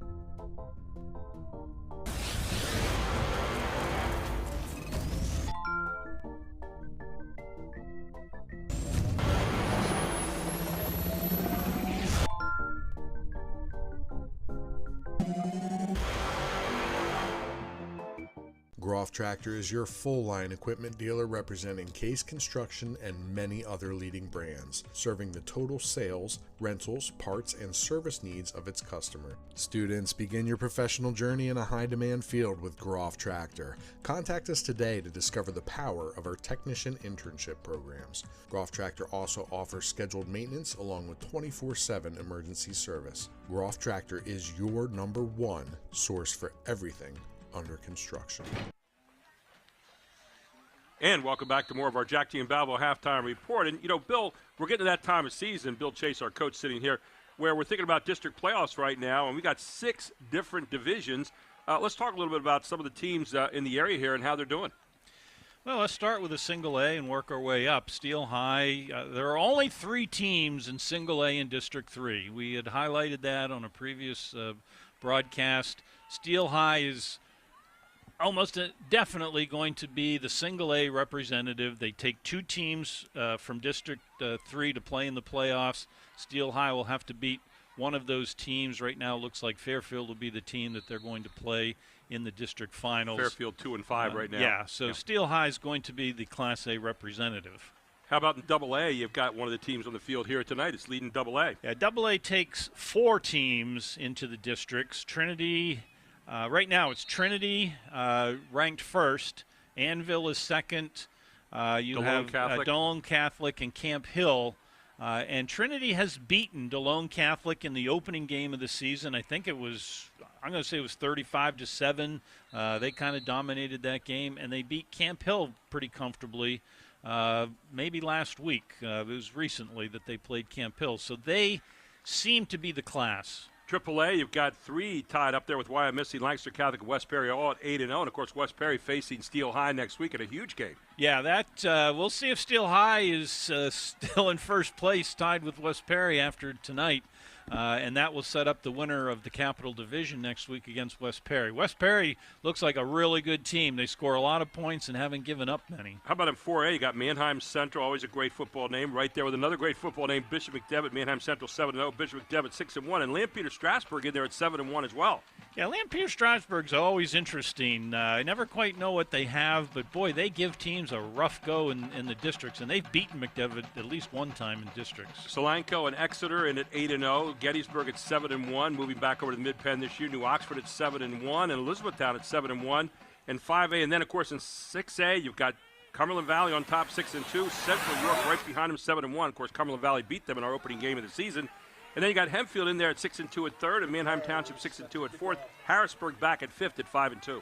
Yeah, Harrisburg's beaten Cumberland Valley, but last week Cumberland Valley lost to Carlisle, so Carlisle's back in the mix as far as a playoff spot. Carlisle currently at 4-4 holds the last playoff spot right now in 6A. And that is your district roundup here as we get ready to start the second half here. Your high school sports live TV game of the week as Steel High will kick off and Trinity with a very important possession. They take it at the 16-yard line, and brought down very quickly there will be Kenny Young.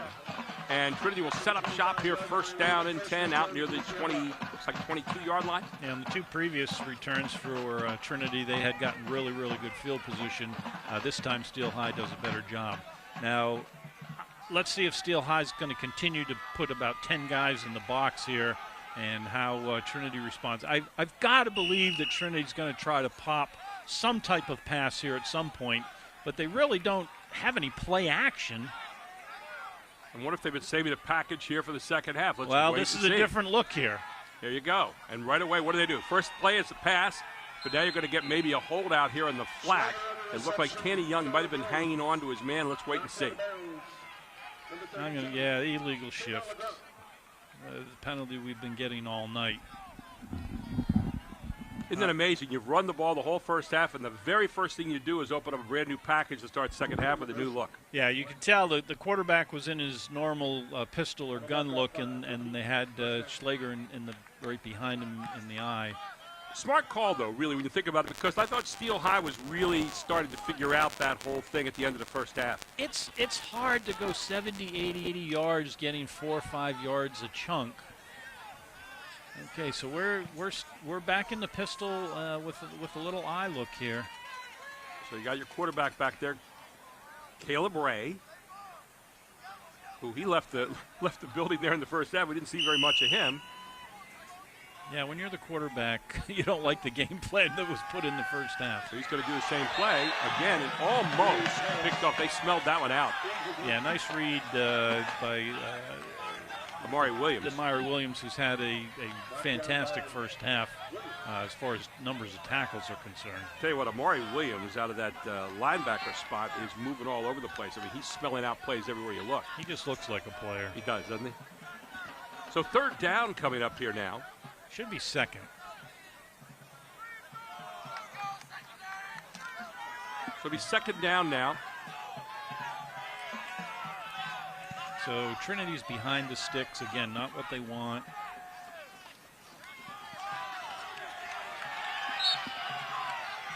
Passing over the 20, not really a lot of gain in the play by Schlager here. I'm a little surprised they came out and went away from what they were doing, but maybe they felt that Steel High was finally adjusting to them, and they had just run their course with the Wildcat. I don't know how it works in football, but you figure out what the other coach is going to be talking about at halftime. You get their minds off it, maybe come out for a series and come back the next series, go back into what you were doing before when everybody forgets what they were doing in the first place. Unlike a lot of sports, and you coach basketball, right. I didn't, but there's so many moving parts in football that it becomes hard to make too many adjustments at halftime. So straight back, looking, Ray downfield, has a man down there, nice. And he's got him. What a pass. All the way down to the 45-yard line. Great pass downfield. Ray with his first real good pass of the night. Who did he find again? It was Mickens. Yeah. What a catch. Oh, he laid it out there, and Mickens made an adjustment to the ball.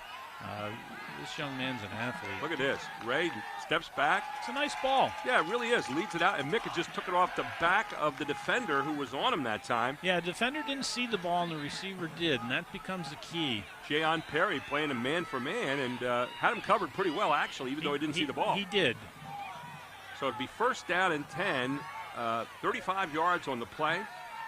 And now Mickens back at tailback. So now you start back into what you were doing before. Handoff, this time Mickens. Nice stutter step at the line, across the 40, inside the 40, down to the 35.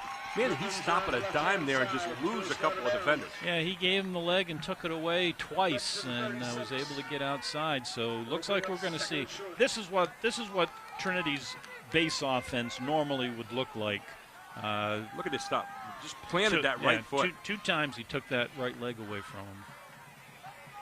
And right now, Mickens is really fired up. Yeah, those are things that you look for. Two things to look for in running backs that you can't coach. One is vision. What kind of vision does he have? He's got a lot of different speeds, too, as he's shown us so far in this game. Here he is pushing over and powering, diving inside the 35-yard line down to about the 33. Yeah, and by vision, I'm referring to the fact that some backs can see a hole more quickly than others, and that can turn a running back doesn't have to be a 4'6", a 4'5" guy. He can be a 4'8", 4'9", 5'0" guy in high school. If he has good vision and the ability to anticipate where that cut's going to be, they can have a nice career as a high school running back.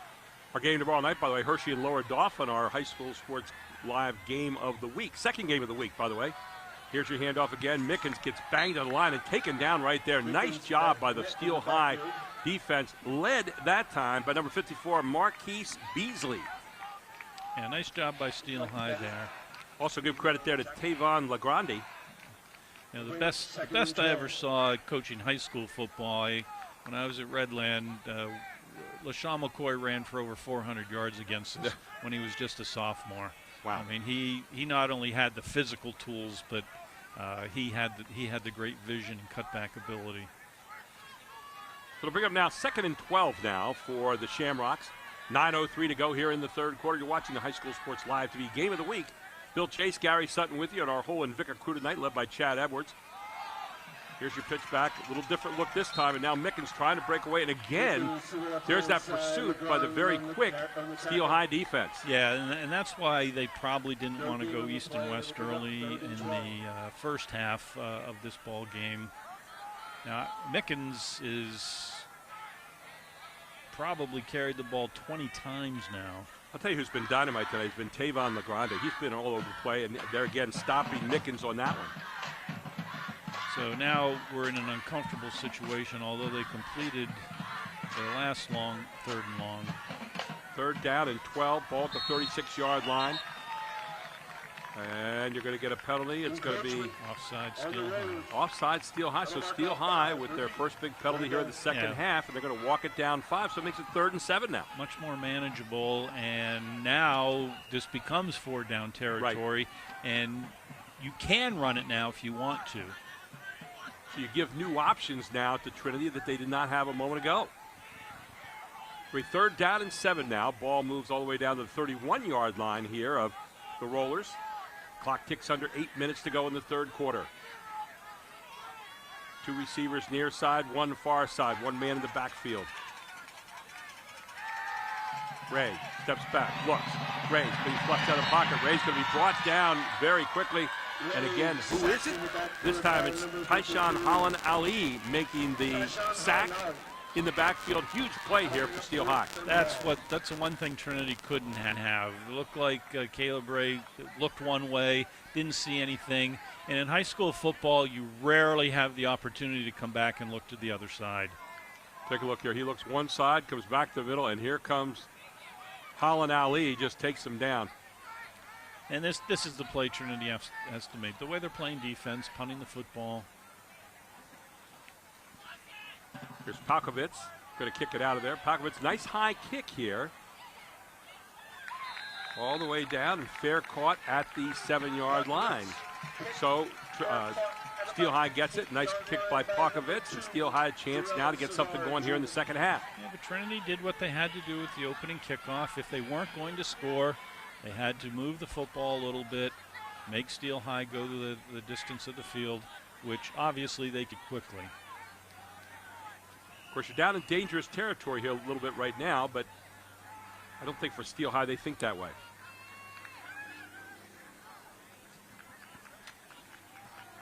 So here's your inside handoff. Burnett blasts through, and almost one of those breakaways you were talking about earlier that could very well happen when you're playing up so close. Yeah, he's impressed me. He is not their leading rusher coming into this game. Tell you what, he runs hard though. Man, he hits a hole. He's hitting it with all kinds of abandon. Yeah, I think Ja'Kai Noss was their leading rusher coming in, and I think I saw him on crutches leaving the field at halftime. So Burnett, and is there a loose ball down there on the field? Not so. But again, it's going to be Burnett getting the call. And Burnett has really answered the bell here tonight so far, over 100 yards and moving on 150. And he's going to have a lot more before this night's over. I'm guessing Coach Irby has told his kids at halftime, look, we're going to have to run the ball some and run it consistently. Let's see what we can do with it. And there again, he's getting it every time. This time breaking loose into the secondary and brought down, but not before he's out to the 42-yard line. A gain of 17 on the play again, as slashing over that right side is Ronald Burnett. I hope Ronald Burnett's in good shape, because I think they're going to get a steady dose of Ronald Burnett the rest of this game. Look at that hole off the right side for him. Nice job. So Burnett has him out to the 45-yard line, a 20-yard run. And Trinity trying to figure out a way to stop the ground game right now of Steel High, which is gaining momentum here at the moment, and they are starting to roll as the Rollers are likely to do. Kirby this time looks like he's going to hand it off again and off the right side, and again breaking loose. That's number 10. This time it's going to be Jayon Perry with the carry. Give Burnett a little bit of a break. Yeah, Burnett needed a little bit of a break. He's still in the game, but they said, just go stand over there in the slot a little bit. We'll give the ball in a minute. Yeah, we'll give the ball to somebody else right now. Here's Jayon Perry. Now Burnett's back in the backfield. Very nice little north-south type of runner there. First down and 10, ball down to the 46-yard line. There's Burnett getting brought down the backfield this time. And he's met there, led by Jacob Ness. Of course, Jacob Ness, a guy who had a fourth down stop back at the 7:16 mark of the second quarter, a big one for Trinity at that time. Now, I find this this will be an interesting call for Coach Irby here, because they got stopped on first down, but they've been having success gashing them 10, 12 yards at a time. You're going to keep running the ball? I think you should. Here we go. This time, oh, good call here by Irby. Keeps it, safe play, and gets out around the right side for a nice gain. Nice play by the defensive back. Is that Christian Joy? Didn't catch his number. I think it was number 11, Christian Joy coming up. Let's see it right here. We can see it again. I think it was 11. Christian Joy, an outstanding player on both sides. Look at Joy. Stayed home. Nice play. Drove it in. Christian Joy with the only touchdown tonight so far on the other side offensively here for Trinity. So it'll be second down now, or third down now, and 10. I think yeah, the scoreboard. Yeah, the scoreboard should wrong. Be third I think and it's about third. 7. Yeah. The scoreboard now they corrected 3rd and 7. They must have heard us there, Bill. He'll throw here. Moving up that left side. Jet sweep. Here comes Burnett again, and Burnett may have the first down. No flags down. Looked like they might have moved that left side a little early, but no flag.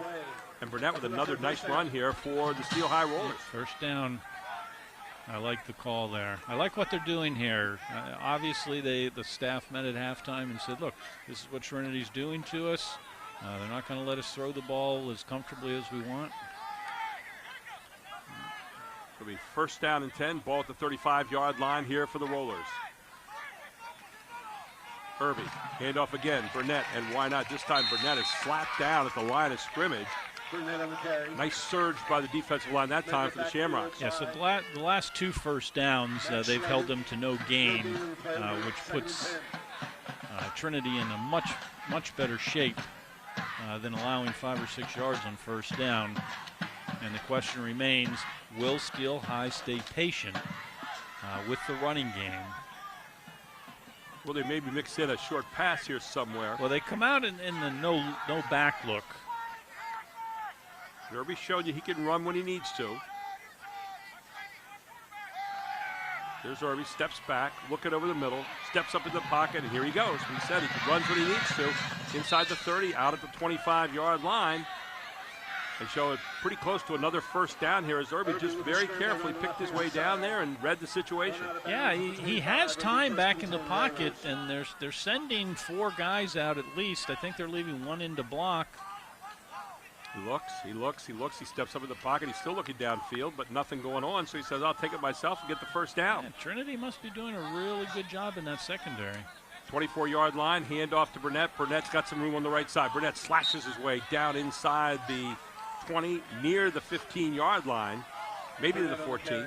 I like what Burnett did there. He bounced it off tackle a little bit, and a lot of young running backs would continue to break to the outside, but he's cut it back up on the inside and took what was there. Second down and 1. Ball at the 15, 2:56 to go here in the third quarter. Burnett again. Burnett is going to get in there and he'll get the first down as he got about 2 on the play.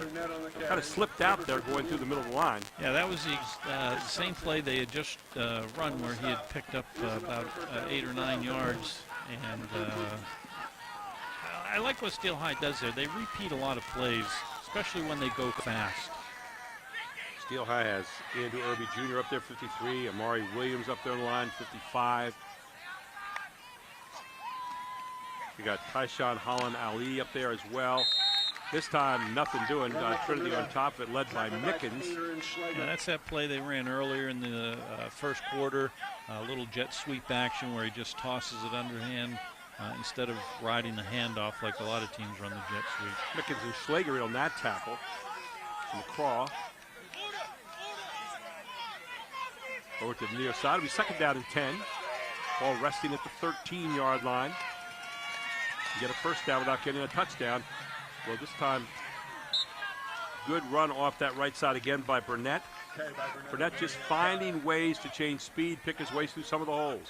It looks like 3rd and short here. And I'm going to come back to that jet sweep action just for a second. A lot of teams like to ride that handoff on the jet sweep. And I like it better that way, a little more deceptions. Here we go quick again, 3rd and short. Talking about that offensive line, Eugene Green, number 56 up there as well. Sean Bennett Jr. And into the end zone here for Steel High as it's carried by Burnett. And why not? At the 1:18 mark here of the third quarter, Burnett in for his 2nd touchdown of the night. this time from 4 yards out. And big touchdown here as Steel High just works it down the field, using the running game here and using it well with Burnett, Ronald Burnett. Yeah, that was 92 yards, and they did not throw one pass. Now, they dropped back a couple of times, but Irby ended up running the ball. So 92 yards, all on the ground. 1:18 left in the quarter now. Now in to kick the extra point is going to be Judah Hernandez, who's a sophomore. There's a unique little routine there. Snap is down, kick is up, and the kick is good. And with 1:18 to go in the third quarter, it's 20-7. The Rollers of Steel High leading the Shamrocks of Trinity here on High School Sports Live TV. It's the game of the week on Fox 43.2.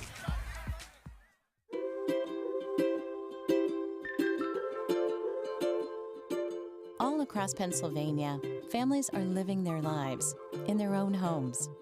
Not long ago, none of these families believed it possible. And then they discovered there was someone who could help. What was once only a dream is now a reality. Welcome home.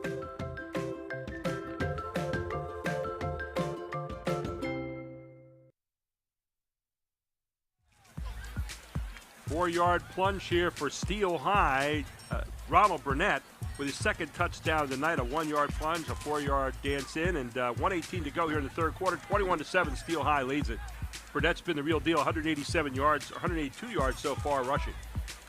This is a nice situation for Steel High right now, because as they go deeper into the playoffs, assuming they make a deep run into the playoffs,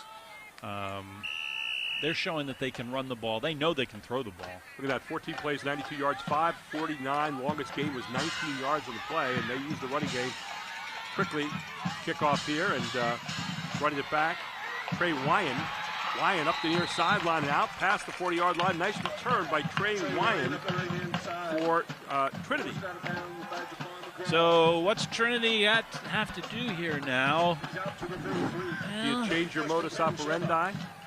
I do not see them going back to the Wildcat now, but I wouldn't mind them mixing it up. But maybe they don't feel comfortable having to run certain personnel in. How about Wyan with a nice piece of running here? Yeah, that's the third time out of 4 that they've had nice returns on kickoffs. So Trinity with the football here. They'll put Caleb Ray back there, the normal quarterback again, as Ray gets over center this time, traditionally. And the handoff. And no one is fooled on that one, as they were trying to get an end around there with Cole Capuana, and Capuana was sniffed out, and who was on it again this time? Number 56, Eugene Green. Now this is where, and I've been in this situation too many times, and I've made many mistakes over the years here. You're going away from the game plan that you probably designed early on. You see yourself down 21-7 with the third quarter running out. You know you're not a quick scoring team, and you're trying some things that maybe earlier in the week you didn't think were going to work, and clearly they're not now. So here's Schlager back there in the backfield with Ray. Ray drops back. Ray looking downfield. Ray with a nice pass. Oh! Man wide open. Nobody down there. What happened? It's going to be a touchdown as they have answered here. Wow. On a 65-yard touchdown pass, and no one home for Steel High. What went wrong there? Gary, you or I could have run that one in the 30-yard line. Holy Toledo. That was Cole Capuana down there. 65-yard touchdown pass, and nobody was back there. Nobody was back there. At the 14.6-second mark of the third quarter, Cole Capuana with a 65-yard catch. But now in to try the extra point again is going to be John Palkovitz. Wow. Stunning. And there's a kick down. It's up. It's good.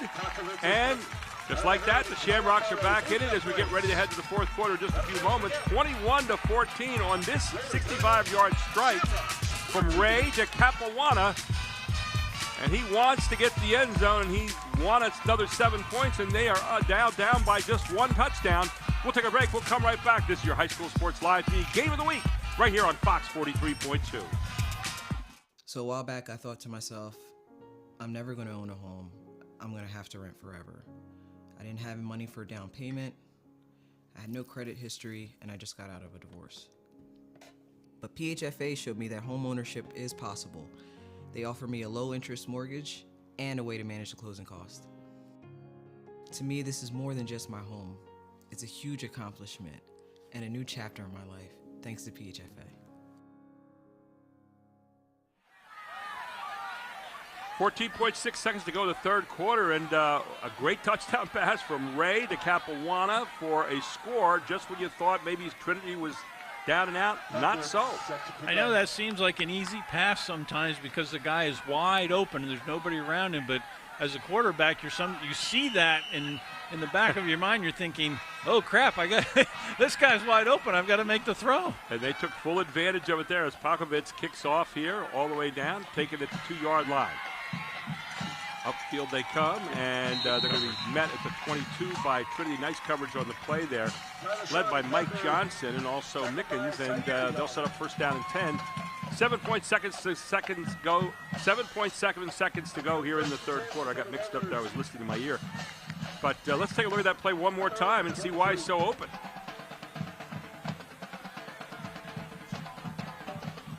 He's in the slot. Watch this. Nobody's on him. Everybody steps up. Oh, okay. Oh, he went out and he faked it. Yeah. That's a nice play.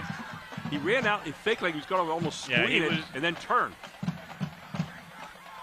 I'm running the ball here from Steel High now. Just take it 80 yards again. There it comes, and they did it well last time. It's going to be out to the 25-yard line, but that is going to end the third quarter.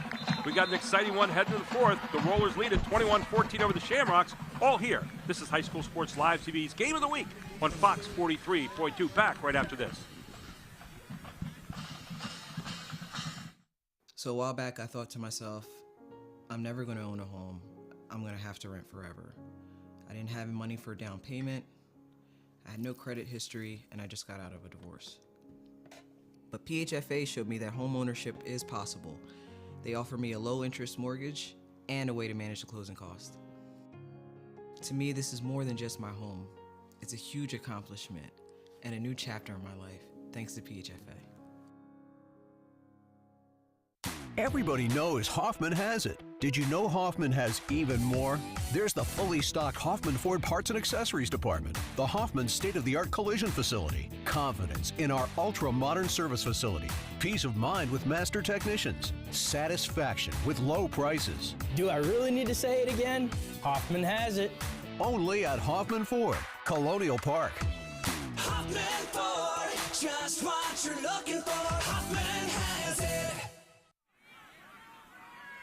And welcome back. We'll get this play in here very quickly. I want to go to Archie Smith Jr. then about that last touchdown pass. There's the fake. Irby throws out to the wing. Got a man out there, and Trinity covers it well. Let's go down to Archie Smith Jr.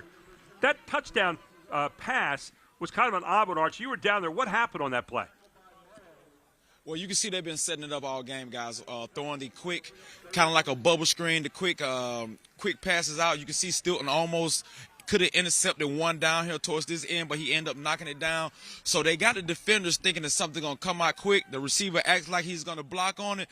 Boom, straight down the field. And like you say, man, sometimes it's hard to hit a guy wide open. But it was a great throw and a great catch. And nobody picked him up on the cross there at all. He was wide open down there. Yeah, it was a nice call. Third down and 8 yards to go here for the Rollers. They need something on this one. Got a man open in the middle. Right there he is. Beautiful job of coming down and sitting right there in the crease by Jayon Perry. And nice pass right on the numbers there for Irby. Yeah, he sat right in the hole there. He just sat. He was patient, and Irby found him right away in the little curl route. So you wonder now if Irby gets a little bit of rhythm here. He's not had a chance to do that so far. Now watch Perry come down. Perry's going to come down. He's going to sit right in here in the hole that he's got open. Easy pitch and catch right there for Irby to Perry. I expect a little more Burnett here. Ball out to the 25-yard line. Here comes Burnett right off that side again, and he's met there quickly by Painter. Yeah, I can see why Schlager's in there too. I can see why he's their leading tackler. Boy, he steps up. He stood him up right. And that's mano a mano right there. Yeah, he stood him right up. So Painter and Schlager in on the tackle. Be second down, 10 yards, make that 7 yards, go for the 49-yard line.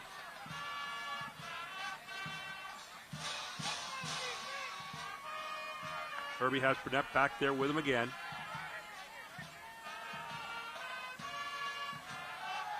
And there's Burnett, gets it off the left side, got room to run. Burnett across the 40, inside the 40, down to the 30, inside the 30. Loose all the way down, and Burnett is going to run it in for yet another touchdown. Burnett, a 51-yard scamper here at the 9:55 mark of the third quarter. Ronald Burnett continued to have an unbelievable night. He's going over 200 yards now. And this is a play where I talked about earlier, a running back having vision. They got him when you can, and that used to be the concept of the old I formation where you actually had a fullback in front of you. Get the ball deep to the I back and let him see where he needs to go. He made a great cut there with his vision. Looked like it was going to go up inside, and then he bounced it outside a couple of spots along the line, and the rest was just his speed. How about Burnett with 237 yards so far tonight, and we're just now into the fourth quarter, and 3 touchdowns. Yeah, you could see we could be seeing a 300-yard night out of him. What a night for Burnett.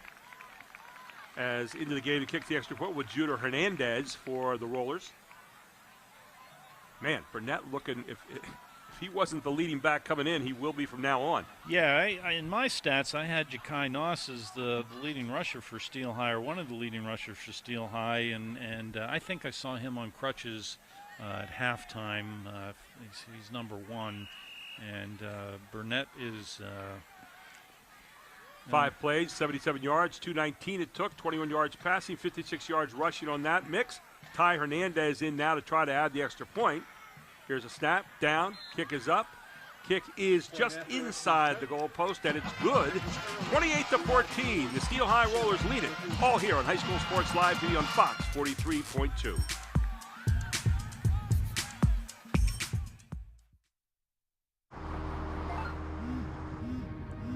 Do you want to answer that? Nah, I'd never with a kid in the car. It's okay. I'm not here.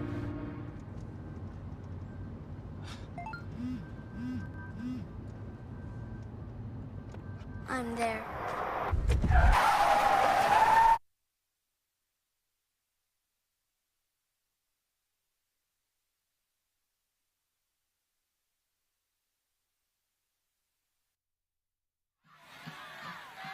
And it's been the Ronald Burnett show so far tonight. Number 22 has really turned up the running game here in the second half, Bill Chase. Yeah, Ronald, I know you have school tomorrow, but I'm giving you permission to go out to breakfast and then come in a few minutes late. Having a great night here is Ronald Burnett, and we still have a ways to go in this one. Hernandez will kick it off. And here comes Trinity right back up the field, wide open and loose. Look out, it's Kristen Joy again, and Joy all the way back to the 35-yard line. This team will not go away. Trinity again with brand new life, and I said, Joy, I'm going to change myself on that one. Actually, it's going to be number 14, Trey Wyan, with another great kickoff return. He's done a good job. Steel High's either going to – I'm not sure if Steel High's kickoff coverage is poor or Trinity's return teams are really good, or a combination of both. But Trinity's been really impressive on their kickoff returns. Really have, and Wyan giving him good position again. So a chance here to get back in the game quickly with 9:45 to go in the fourth. Yeah, it's such a game changer, and now you've got 35 yards to go instead of the normal 75. So here's Trinity now. Ray with the pitch back to Mickens. Mickens trying to cross the near side. Good coverage that time by the Rollers.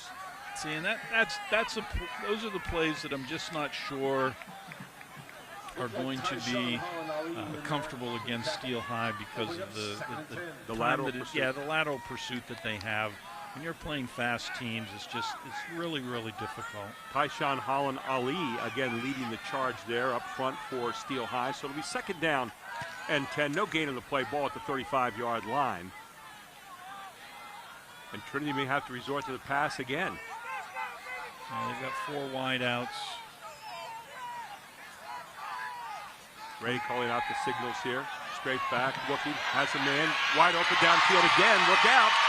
Trinity heading for the end zone. Is he going to get in? And he's thrown down at the goal line. Wow. Again, the defensive coverage back there, suspect at best that time for the Rollers. Yeah, they Trinity motioned to trips out of a 2x2. She looked one way, and Ray came right back the other way. Kid ran a little post pattern, and I don't understand Steel High back. Just let him go. And here you go, trying to get to the end zone. Met there. It might be in. Let's see if he gets down to the goal line. Well, the one official, I think, is signaling. Yeah, touchdown. And so it's a touchdown. That didn't take long.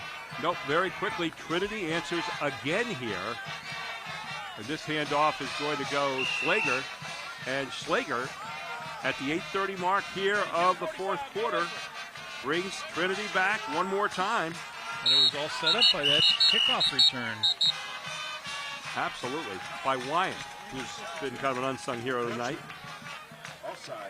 Ooh, so you have offsides against Steel High. This is interesting what you want to do here. You got a good running game, so do you come back in? Looks like they're still going to stay for the one. Yeah, they're declining the penalty. They're going to kick it. So here's Pakovich trying to bring it back to within 7 points. Trinity's showing a lot of moxie here tonight. Just what it seems like they're down now. Oh, high snap. Kick is down, kick is up, kick is good. And it's 28-21. We still got a lot of time to play in this one in the fourth quarter. 8:30 to go. It's Trinity coming back within a touchdown. All here on High School Sports Live TV. The game of the week on Fox 43.2.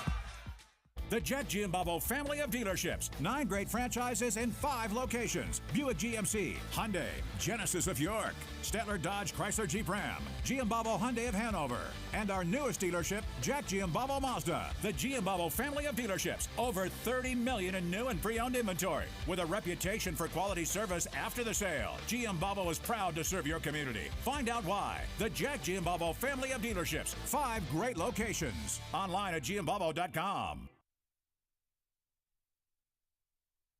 And welcome back to Trinity High School. Third quarter yards. Steel High 92, Trinity 92. And here in the fourth quarter, big numbers. Burnett with 237 yards, but Wyam with 2 great run backs there on the kickoff has really set them up. 3 plays, 35 yards, set up on the 48-yard Wyam kickoff return. And so now Steel High gets a chance to make counterpoint here. And Met out near the 31-yard line. Decent run back here for the Rollers, so they'll set up shop there for their next offensive series. See, and this is how Trinity stays in the game with Steel High, the number 2 ranked single A team in the state. A lot of special teams play. Now, they had the blocked field goal against them, but these kick returns have changed the field all day. So let's see what Trinity can do here. They marched it last time. Here comes Burnett over that right side, and Burnett loose again. Burnett brings it all the way out to the 42-yard line. And a nice pickup on the play. Make that maybe more than that out near the 45-yard line. So 8:09 to go. Let's take a look here. Watch Burnett just coming off that right side, just running with the band and covering the ball with both hands. You love to see that. The ball out at the 46-yard line, 14-yard pickup on that one. First down again for Trinity as they're going back to the ground. Trinity could be getting a little tired defensively as well now, too. And they keep having to tackle Ronald Burnett. Oh, a nice tackle there in the backfield. Great step up that time. Looked like Jacob Ness again. He's made a couple big plays tonight. Yeah, that was key right there. Put him behind the sticks a little bit. Jacob Ness, the outside linebacker, made a big stop on 4th down tonight. Yep. Another big stop here. Now you get him off schedule just a little bit. Yep. And I like that he's excited about it. 7:20 to go. Clock moving. Trinity, big possession here. Steel High wants to get a first down. Empty look here. He's just coming in to block. A little motion. They bring Burnett back again. In the backfield. He's coming in to run. There you go. Burnett off the side. Burnett tackled back there. Nice job of jumping on top of that for Trinity. Looked like Wyatt Cooper with the tackle that time. And here comes, late in the game now, here comes what I think is the first real big down of the game. 6:42 left, 3rd and 11. Now, do you dare throw in this down? That's the question, but you got a lot of confidence in your quarterback? Oh, yeah, I think definitely you're going to have to dial up some type of throw. I don't expect them to try and go deep necessarily, but something that's going to pick up the first down. We did look earlier for that nice little pass to Jayon Perry in the slot. Let's see if we maybe have something like that in their playbook here again. And a little rollout. Here it is, rollout. And stepping out of bounds there. And it was incomplete. And yeah, just off his hands. So a 4th down. You're probably going to see the punt get out of here. And Trinity is going to get the ball back and a chance to tie this thing up. Now, my guess is that we're going to see what we saw earlier, that he lines up and then steps back. Yeah, Alex Irby's going to look to call a play, not really call the play, step back a couple, and give me the right-footed punt. He's going to try to get him to come off sides, bark out of cadence a little bit. Now he puts his man back in motion. It's Burnett. At what point in time do you maybe call a timeout or step back? Here he is stepping back now to punt it. So the punt gets it out of there. Again, nobody downfield to handle it. Inside the 10. And great field position changer. Well, you got to wonder a little bit why Trinity doesn't keep somebody back there on that. Well, they worried more about the play. You have to respect the fact that this kid's an all-state quarterback, and if you're going to put one guy back, you're taking one defender away to possibly allow them to, because they were around the 50, it wouldn't be unusual to see them maybe go for it. So you have to respect the fact that they might call it. But as soon as you see him take 2 steps back, maybe it's some, I'm not inside their room, so it may be something they haven't seen before, because the first punt that Steel High used tonight, it was a normal punt formation. So they got the ball at their 7-yard line, and it's going to be 1st and 10 here for Trinity. There's your handoff off the near side. Looks like Mickens maybe also with the 10-yard line out near the 11. So this puts Trinity they're in a difficult spot here, but they're still only down 7. You'd love to be able to drive the ball down and take all 5 minutes off and score and tie it up and maybe take this into overtime. The first order of business here is to get a first down and maybe not have to throw it and then get out where you have some Exactly. options. Yeah, you want a first down here. If you don't get a first down here, you're giving the ball back to Ronald Burnett. And probably a great field position as well. So here's Ray. And straight up the middle, out over the 25-yard line, near the 26, brings up a manageable 3rd down. Yeah, boy, they had a nice hole there, and the linebacker for Steel High made a saving tackle. Maximilian Schlager. Max Schlager with a nice run. Take a look here.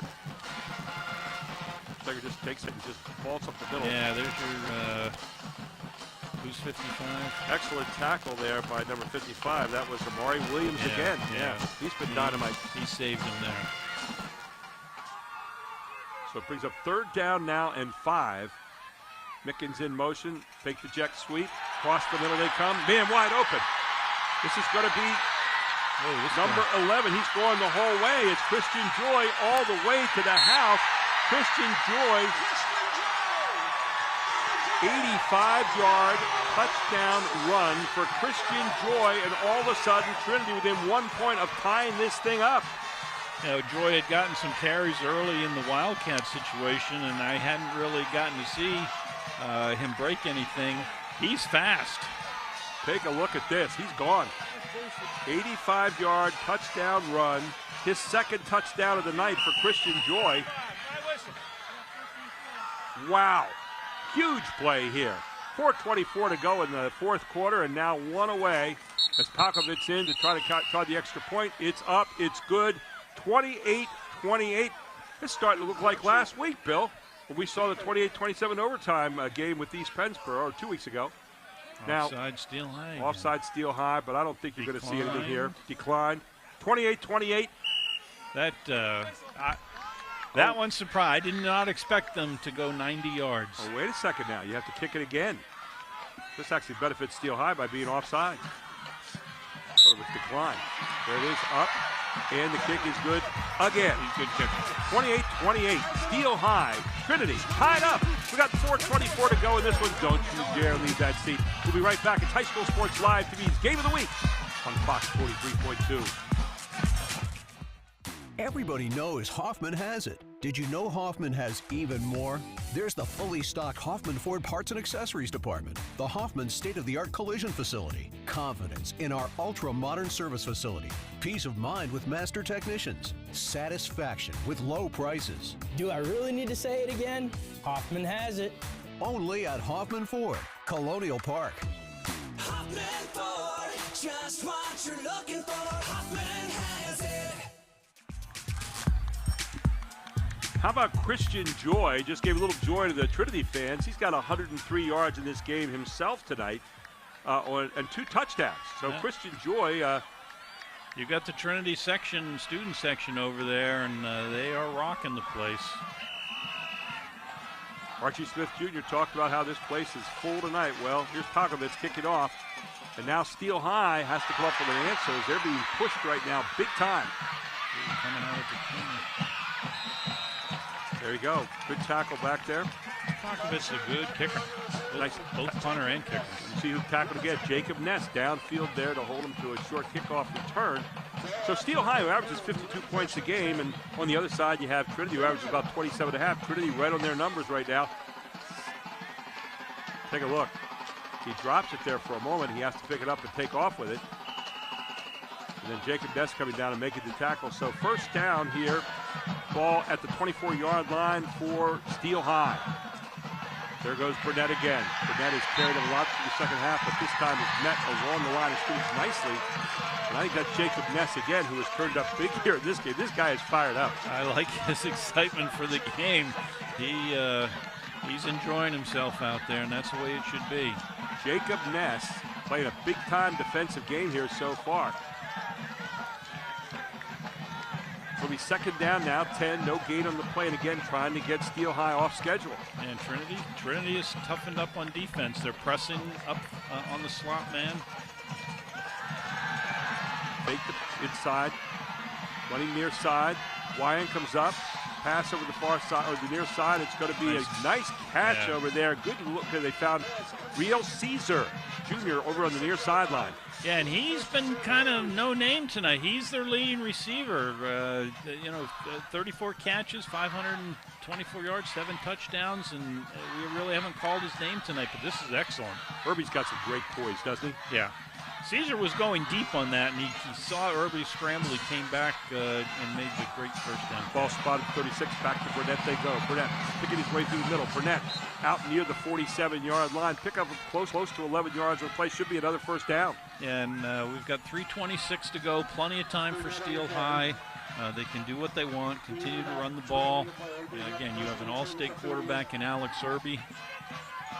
But Trinity has done a great job covering these receivers.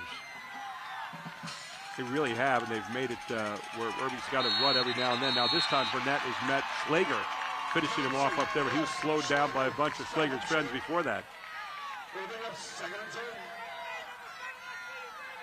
We're keeping our eyes on Burnett's numbers tonight, although obviously this game's still in doubt. We bring up second down and 10. Ball at the 48-yard line. There's Irby. Irby's got some room to run if he wants to. Now he's looking for the bomb downfield. Irby all the way down there, has a man wide open and drops it. He had McCraw wide open behind the defense, and McCraw just flat out dropped it. I mean, Irby showed why he's a big-time quarterback right there. He was directing traffic. Wow. Gave McCraw, hey, go deep, and he put it right on the money. Beautiful throw. McCraw had beaten his man downfield. Here he is, back, looking, he's pointing. He said, okay, I got your time. Now I'm going to put it right in your hand. Look at this pass. McCraw breaks away. He's got it. Has to reach back over the shoulder and just dropped it. Wow. Huge moment in this game. Brings up third down and 10 now. Big call. You got to wonder if this is 4-down territory. I see no. Depends on what they do on this guy. Irby, inside handoff. Surprise call there. And Burnett Burnett out to the 50, but not going to be near the first down yardage. Might have gotten 2 or 3 on the play at best. We'll bring up a 4th down and 7. And again, do you kick it away here? Do you give a short field to Trinity? 2:18 left. Trinity's shown that they have a kicker that can probably try to 37-yarder earlier. So if they got the ball back around here, I'll say Steel High's going to let this clock run down and then call timeout. So let's see what Coach Andrew Irby has in store here. So they line up as they've done all night long. Now the question is, does Trinity drop a person back to take the punt this time? And we're not going to know for a few seconds yet because the timeout call will take one as well. 1:56 to go in this one. This is the game of the week on High School Sports Live TV on Fox 43.2.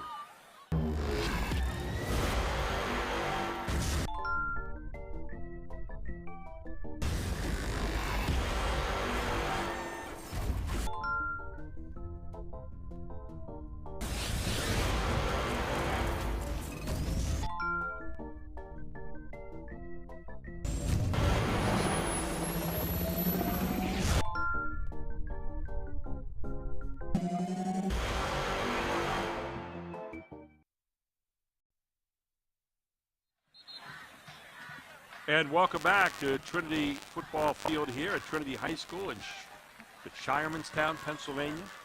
And Trinity and Steel High knotted up at 28-28, 1:56 to go. Steel High with a decision to make right here at 4th down and 8 from their 45-yard line. Yeah, I'm trying to put myself in Coach Irby's shoes here. And first thing maybe you do is to try to draw them offside. Yeah, right? I think that's the first thing, but I think I go for it here. Trinity riding momentum right now. So here's Irby. Irby's going to keep it himself. Roll, looking over the middle. He's got a man open and hits him. Yep. Gutsy call there as Irby put it right on the money. And he came back that time to Jayon Perry, who seems to be the guy he comes back to, who finds a way to sit down in those open spaces. Yeah, the little roll out, he found the little hitch, little hook up on the curl. Very smooth. Perfect strike. Inside the 40, down to the 37-yard line now. 1st and 10 for the Rollers. Now you're going to get a little bit more Burnett. Burnett caught in the backfield. Look who's holding on. Jacob. No, it's Schlager. Schlager right there would not let go. Schlager and Ness might be the 2 best tacklers on this team. They have a nice linebacking crew, that's for certain. So it'll be 2nd down now. Now time's starting to get to be a little crucial. And Steel High's taking a little more time than I think they should be. They still have 40 yards. Again, they can pick up yards in chunks. I don't think we're going to see a lot more of Burnett now. I think some passing yeah, now. the game's in Irby's hands. So Irby, straight back. Irby straight up the middle. Irby's got room to run. He slides down. Started around the 35-yard line. And did he cramp up? Looks like what he had. Pull that toe back, and he's telling the official just. Well, the official's telling him he has to go off. Unless if Steel High wants to take a timeout, then he can stay in the game. But because the official's judging that he got up injured, he would have to come out for a play. So there he goes. Now, do you take a timeout here? I think you almost exactly what they're going to do. I think you have to, so that he can come back in the game. We're going to keep it right here. 59.3 seconds to go. So your situation, 3rd down and 13 yards to go, which I don't believe is the situation we have right now. There's Irby walking it off on the sideline. And he wanted to stay in, but he came up injured, and now one of the assistant coaches calming him down just a little bit. So now, could he come back in now on the timeout? That's the question. I think the rule is if you call a timeout, he can come back in, but unless they've changed that or I'm wrong on the rule. So I think you're going to have one guy in for one play at the way it looks right here. Yeah, I think we're going to get a little wildcat ourselves here. How about that? Nice. Inside the 30, down to the 25-yard line. A nice call there is just pitch it back to Perry. Now Irby can come back in the game. Now Perry's going to stay in the game. They're going to get Irby back in there, which they do. 30 seconds to go. You got about 28 yards you have to cover here. Wasting a lot of time. They really are. This is not good time management at all. So there's Irby. Irby looking for the end zone. Irby's got a man down there in the corner. Irby for the touchdown. It gets knocked away at the last second. Good defense down there, and they're going to call pass interference, which will be a 15-yard penalty. Yes, it's not a spot foul like you would find in the pros. In college and high school, it will be 15 yards. Let's see if we can see it. That was Jacob Ness on the play. Boy, it looked like he had him covered pretty well. I don't know if... So that's going to put the ball down at the 15-yard line. So take a look here at the coverage all the way down. Is it Wyan? Wyan is the guy who's covering down there on the end. Wyan turns around, and Wyan's holding him. You can see him right there. Looks like he's had the jersey. So 15-yard line, 15.4 seconds to go. Now, what's your they've obviously made 4 for 4 on extra points. So this should be within their kicker's range. On the other hand, too, if you're thinking about a play here, you want to make sure it's something into the end zone. Don't know how many timeouts they have left at this particular point. Looks like they have 2, so Irby they rolls, could run it down. coming back. Oh, don't take the sack. Look at this. Unbelievable, and there it is. Painter coming up on the sack. What a play. Another big play for Trinity. Tucker Painter comes up and sacks Alex Irby. Yeah, Alex Irby could not take the sack there. That's the one thing that could not happen other than an interception or turn fumble.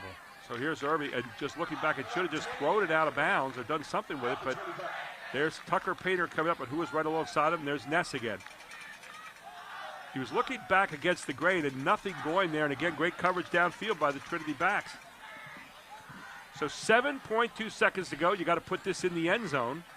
Yeah, because they're out of field goal range after the sack. And if you're Trinity, you want everything in front of you here.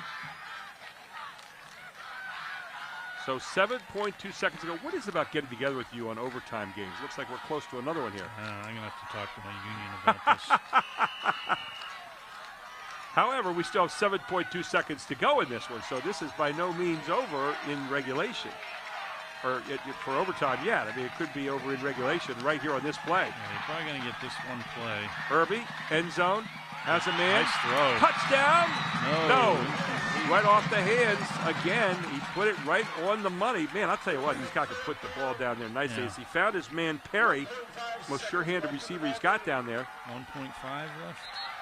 So he's got time for one more play yet. Look at Perry. Good lead here. Perry's up with it. And good coverage again by Christian Joy. So Steel High's taking a timeout. They're not going to need to save them. Now they're saying, is it 6.9 seconds ago, or are they going to readjust that in a moment? Yeah, there can't be 6.9. No way. There were only 7.5 when we started the play. So the scoreboard has 1.5 1.5, seconds. but that's what we're looking at here. So 6.9 is incorrect up on our other scoreboard. So 1.5 seconds to go, so you have time for one more play. Got to put it in the end zone. I would expect something similar to what we just saw on the last play, just a little go fade route down the right or left sideline.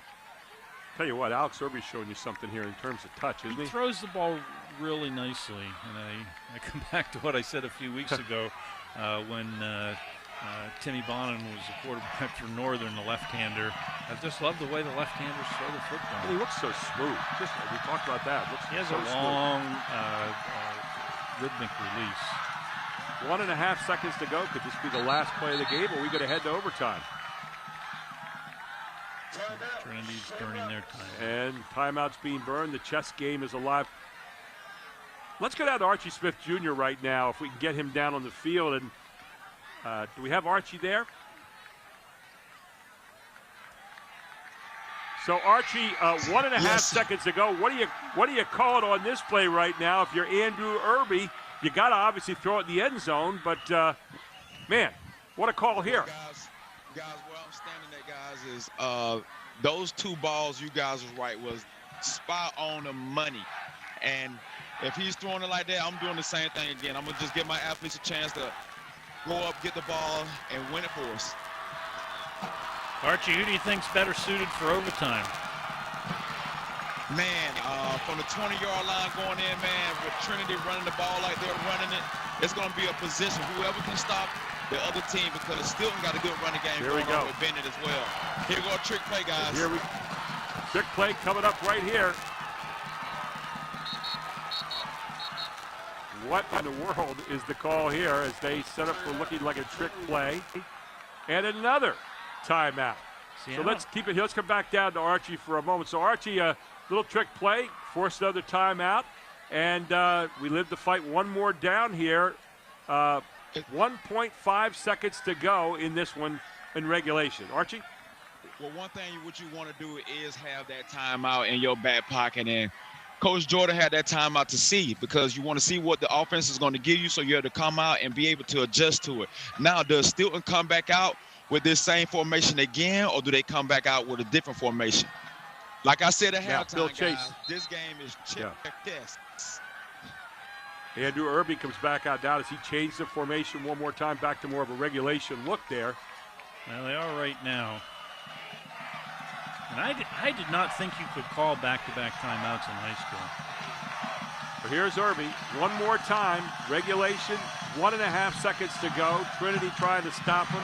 He's trying to get it to the end zone. Irby straight back. Irby, long past the corner. Same play as a moment ago. Nice play by the D-back. And it's knocked down there again. Who is it? Christian Joy, who's been a joy to watch on defense tonight.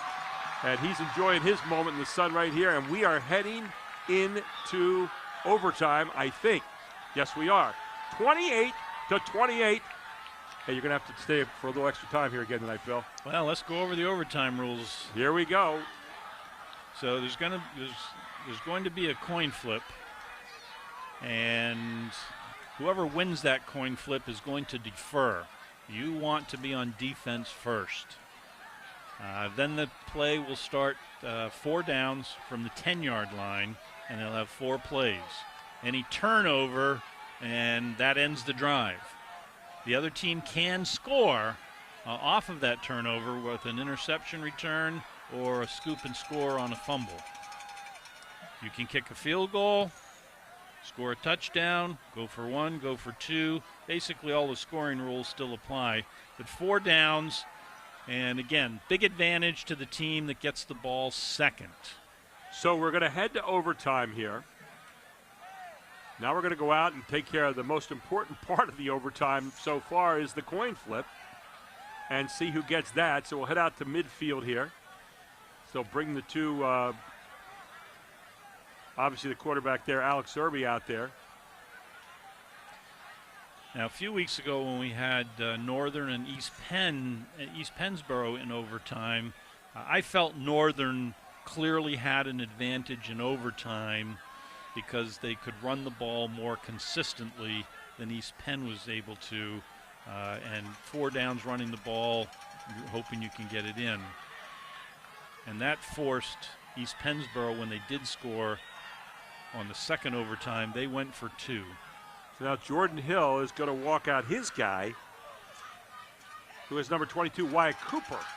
And Jordan Hill's going to walk out with him and make sure everything is okay here. Out on the other side, Coach Irby, and so 2 coaches. 2 former Steel High athletes, 2 former Steel High stars in their own right, meeting at midfield. And how about that? Couldn't be any better than this.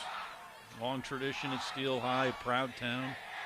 Steel High and Trinity, 28-28, about to head to overtime. Official tosses the coin. And Trinity looks like they've won the toss. Trinity obviously is going to probably defer. Coach Irby says, let's stroll down to the other end and play down there. So Trinity defers. They're going to go to the other end. And Steel High will get the ball first.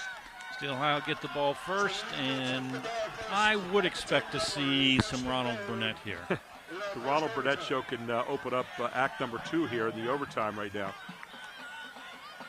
Irby 5 for 14, by the way, in passing, 47 yards passing tonight. Yeah, not great numbers, but he hit some big ones when they really needed it. I'm giving Trinity credit for his off performance. This is not the typical numbers that Alex Irby is going to put up in a game, and I'm giving all the credit to the way Trinity played and to the way that the Trinity coaching staff put together the game plan. Well, and it's been a fantastic game plan in terms of taking away number 9's arm, Alex Irby. On the other hand, Burnett's big. He's close to 250 yards gained for the night. Yeah. So you pick your poison this evening, but Ronald Burnett came out of maybe not nowhere, but so here's the first play in overtime coming up right here for the Rollers. Trips near side, one man in the backfield with him. Puts a man in motion, that's LeGrande. And here comes Burnett over that right side, and Burnett piled up near the 7-yard line. Maybe 3 yards. Gain of 3 on the play. So it'll be second down now, let's call it 7. Ball down to the 7-yard line. Burnett has been terrific tonight. Yes, he has, and it becomes tougher to throw down here. Looks like Alex Irby loves to throw it downfield a little bit more. A little slant route here, one-on-one on the right side. And Irby with his feet can be pretty good too in this situation. Now you get illegal procedure, and it makes it a little easier maybe to open up some lanes to pass, but that's not what you wanted to do. I don't think Coach Irby's too happy about that. And we have to go back and remember that Steel High was winning this game 14-0 with all the momentum after the blocked field goal and the touchdown. And Trinity held in there, and they got the drive when they needed it. And boy. Ball back to the 13-yard line now. It'll be second down and goal. Here comes Irby rolling near side. Irby looking, got a man right there. Good catch. Cut down near the 5-yard line, but his favorite target all night long has been Jayon Perry, and he does it again. So you've got 3rd and 5 now. You can run. I don't anticipate that they will. Maybe another rollout. Well, he's on target right now with his passes, that's for sure. Wide side's going to be to the right, and they've got 3 receivers there. Here he is. That's a man in the end zone. Overthrows him. And the receiver there wanted, that was McCraw, wanted some kind of pass interference. Not there now. Do you go for it on fourth down? This is really, really tough. Yeah. Because, and this is why you want the ball second. If you force them to kick the field goal, and I don't think they're going to. I think they're going to go for it. And then that really if they don't make it here, it really puts Trinity in the driver's seat. Really does. And they got a little bit of a kicking game too. So here we go. And another illegal procedure right here is going to move it back 5 more yards. So again, they had pretty much gotten over the penalty bug here most of the second half, and now it's jumped up to bite them again. And I don't think that changes their decision whether to go for it or not because of the fact that they can throw the ball. In fact, it may solidify their decision because maybe they're out a little further than they like to be. Yeah. And sometimes, there are certain plays that you don't have a lot of pass plays from inside the 5-yard line, but the further you move it back, it gives you a little more room to operate. And again, watch Irby with his feet too. He can, not accounted for, he can run it in himself. Irby, across the middle. Irby has his man in the end zone. Nice thrown catch. Touchdown, Irby, as he finds his man crossing over. And again, one more time, it's Jayon Perry for the touchdown, coming across from, make that 13 yards out. Make that 10 yards out, rather. Boy, that was a nice catch because the receiver had his hand right in there. Nice little slant route. Big extra point here. Really is. When we want to make sure everything's handled well, Hernandez, or Judah Hernandez in, rather, to kick the extra point. Spot is down. Kick is up. Kick looks pretty good. And it's 35-28 overtime. So first out of the gate here to Steel High. And they strike on this. Irby to Perry. Touchdown. And they lead 35-28. We'll take a quick break. We'll come back, and it'll be the turn of Trinity to try to tie it up here on High School Sports Live TV. Groff Tractor is your full-line equipment dealer representing Case Construction and many other leading brands, serving the total sales, rentals, parts, and service needs of its customer. Students, begin your professional journey in a high-demand field with Groff Tractor. Contact us today to discover the power of our technician internship programs. Groff Tractor also offers scheduled maintenance along with 24/7 emergency service. Groff Tractor is your #1 source for everything under construction. Welcome back. Total yards, 327 for Steel High. Trinity, 369. It has been an even Steven game, and now Trinity with a chance to try to get in here and tie this thing up as opening play here for 2 yards, diving forward there. And that's going to be Mickens with the carry. Yeah, we haven't heard a whole lot from Messiah Mickens in this second half since they've gone back to their, what I will call their regular offensive sets. I would expect them to keep this on the ground. They do not strike me as the type of team that wants to throw the ball down here. They might have a little play action, though, sneaking it back out of the backfield. So you got Schlager back there alongside of Ray. Ray in the shotgun. Ray looking to pass.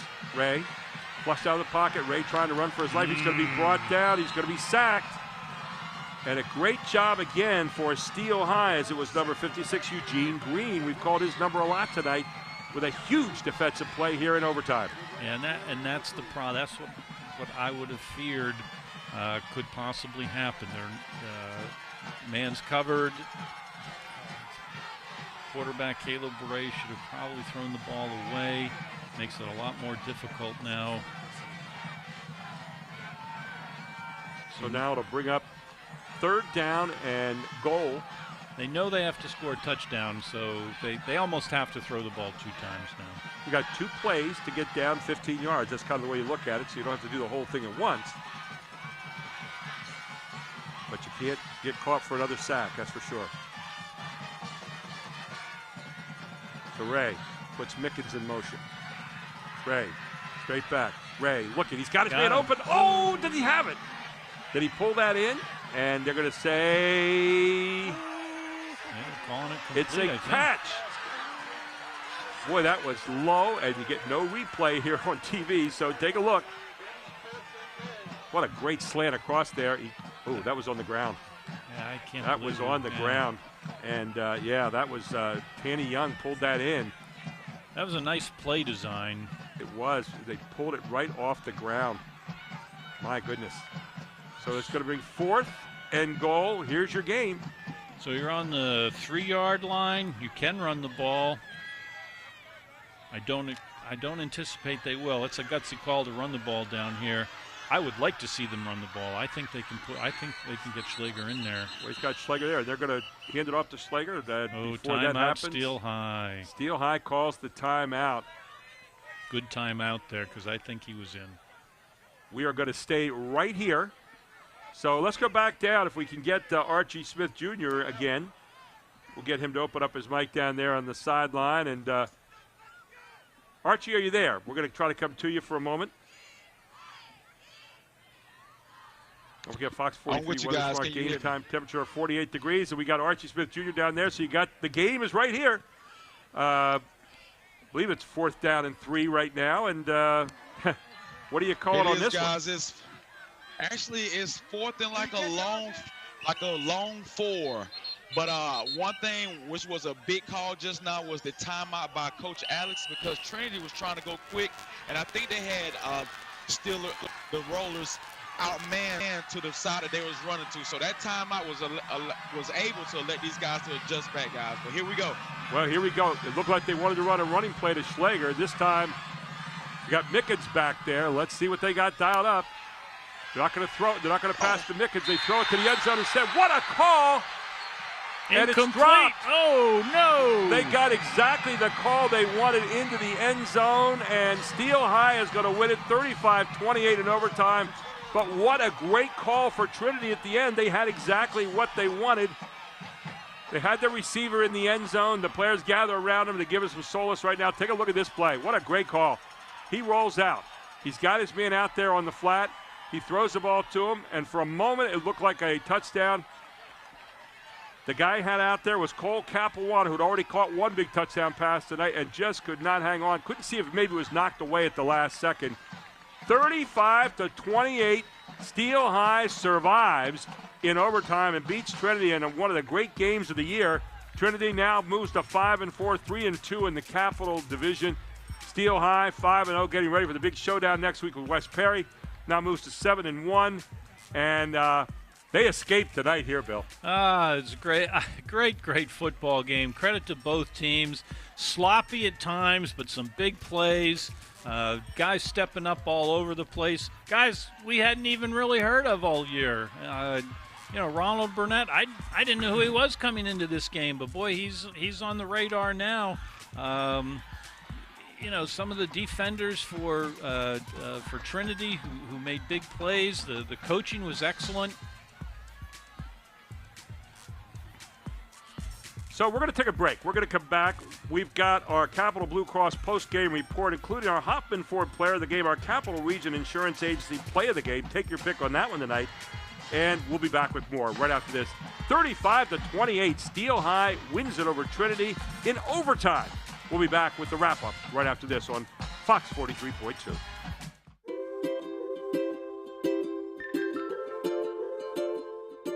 All across Pennsylvania, families are living their lives in their own homes. Not long ago, none of these families believed it possible. And then they discovered there was someone who could help. What was once only a dream is now a reality. Welcome home.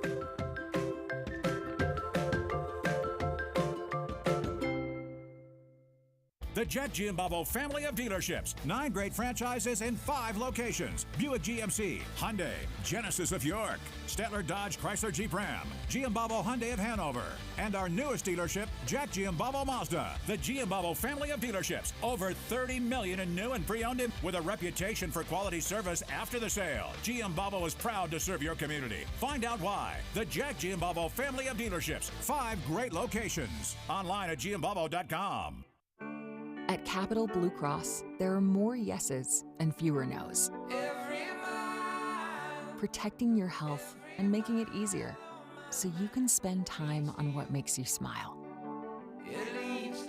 Helping our communities, your families, your businesses, big and small. We have you covered, going the extra mile. It's what we do. Capital Blue Cross, going the extra mile for you.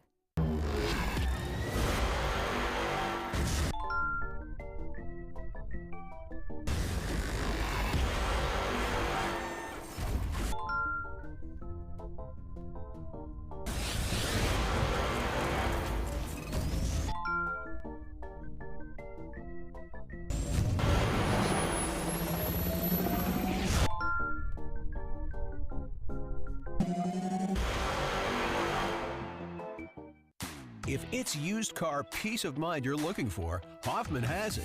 Hoffman Ford brings you a wide selection of quality pre-owned vehicles, carefully chosen and inspected for dependable driving pleasure.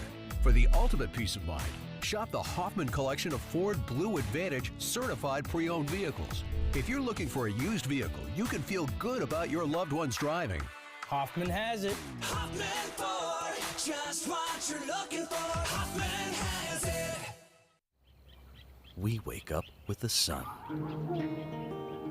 We live in a place we're proud to call home. For us, it's knowing that those we help are neighbors, friends, family.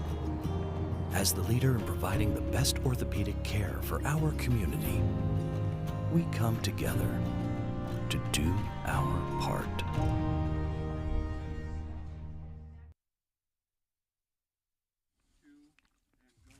Welcome back to our post-game report brought to you by Capital Blue Cross. What a game we had here tonight, the High School Sports Live Game of the Week, 35-28. Another overtime game here. Steel High taking down Trinity on a 4th down pass from Irby to Perry to finish this one off. I'll tell you what, Bill Chase, this was one of the best games we've seen all year. I can guarantee this is better than the Cardinals-Saints game that's on tonight in the NFL. Fantastic play by both teams. Both coaching staffs deserve a lot of credit. 2 ex-Steel High graduates, alumni going head-to-head. And Trinity showed me they're to be reckoned with in Double-A in District 3. 4 losses, but, and I'll add to this now, their 4 losses now have teams that with a combined record of 29-2. Wow. That's who they've lost to.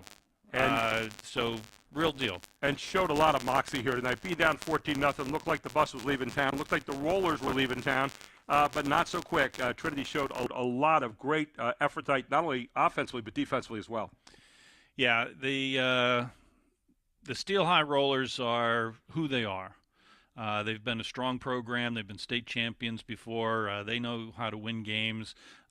When it was 14-0, I thought this game might turn into one of those blowouts that they've had previously, but credit to Trinity, they didn't let it happen. 52 points a game they average, and Trinity held them 17 under that tonight, and that had to go to overtime to do that. Let's take a look at our Capital Region Insurance Agency play of the game here this evening. This is a huge one, and it really vaulted Steel High out to a 2-touchdown lead.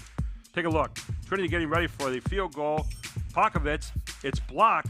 It's taken right there by none other than Daquan McCraw, and he runs it back 63 yards on the block for a touchdown to the house. Here again, watch. There's the block right there at the line. And I think the block there actually came off the hands of number 56, whose number we were calling all night long here. That was Eugene Green. And then McCraw picking it off, taking it to the end zone. And that's your Capital Region Insurance Agency play of the game tonight. But our player of the game this evening, a guy you had not heard too much about, neither had I, coming into the game tonight, Ronald Burnett. And he started early tonight with a 64-yard touchdown run, and he didn't stop. 3 touchdowns, 264 yards rushing tonight. He is our Hoffman Ford player of the game, and watch why. Just a tough running back, has the speed, the combination of speed and toughness, really nice in high school football. And he got his chance tonight, and he took advantage of it. Nice cuts down there. Really, and he runs hard, hits the line quickly, hits the hole quickly. Take a look at this one. Takes off again. This one, a 51-yard touchdown run to the house as he breaks loose at the end. Just cannot bring him down on first tackle. And Ronald Burnett, our Hoffman Ford player of the game here this evening in what was a good one tonight. I can't wait to do tomorrow night. I'm not sure how we top that. Last 2 games we've done have both been in overtime, so I'm worried about tomorrow night. I'm going to take a 10 up and pitch it at Hershey Stadium. What do you think? Well, I'm anxious for the game. I coached at Hershey a few years back for Coach Painter, and the kids that are seniors now were sophomores when I left, and I'm anxious to see the game and how they've progressed this year. Thanks to both coaches for helping us out this week. Really appreciate it. And thanks to all of you for watching tonight. Travis Sparks, our statistician at home, Chad Edwards here, Charlie Fortney, Archie Smith Jr. tonight. Had a whole lot of people helping us out. And, yeah, we're going to do it again tomorrow night, just in case you weren't happy with one game of the week. How about 2? A backyard brawl up at Hershey Stadium. Hershey and Lower Dauphin should be a fun game. You can go to our website, by the way, at hsslivetv.com for our full game schedule for the 2022 High School Sports Live broadcast schedule. Thank you to Invicta Incorporated. Thanks to Fox 43 Sports Football Frenzy. And thank you to you for watching this week's High School Sports Live broadcast. Again, in overtime, Steel High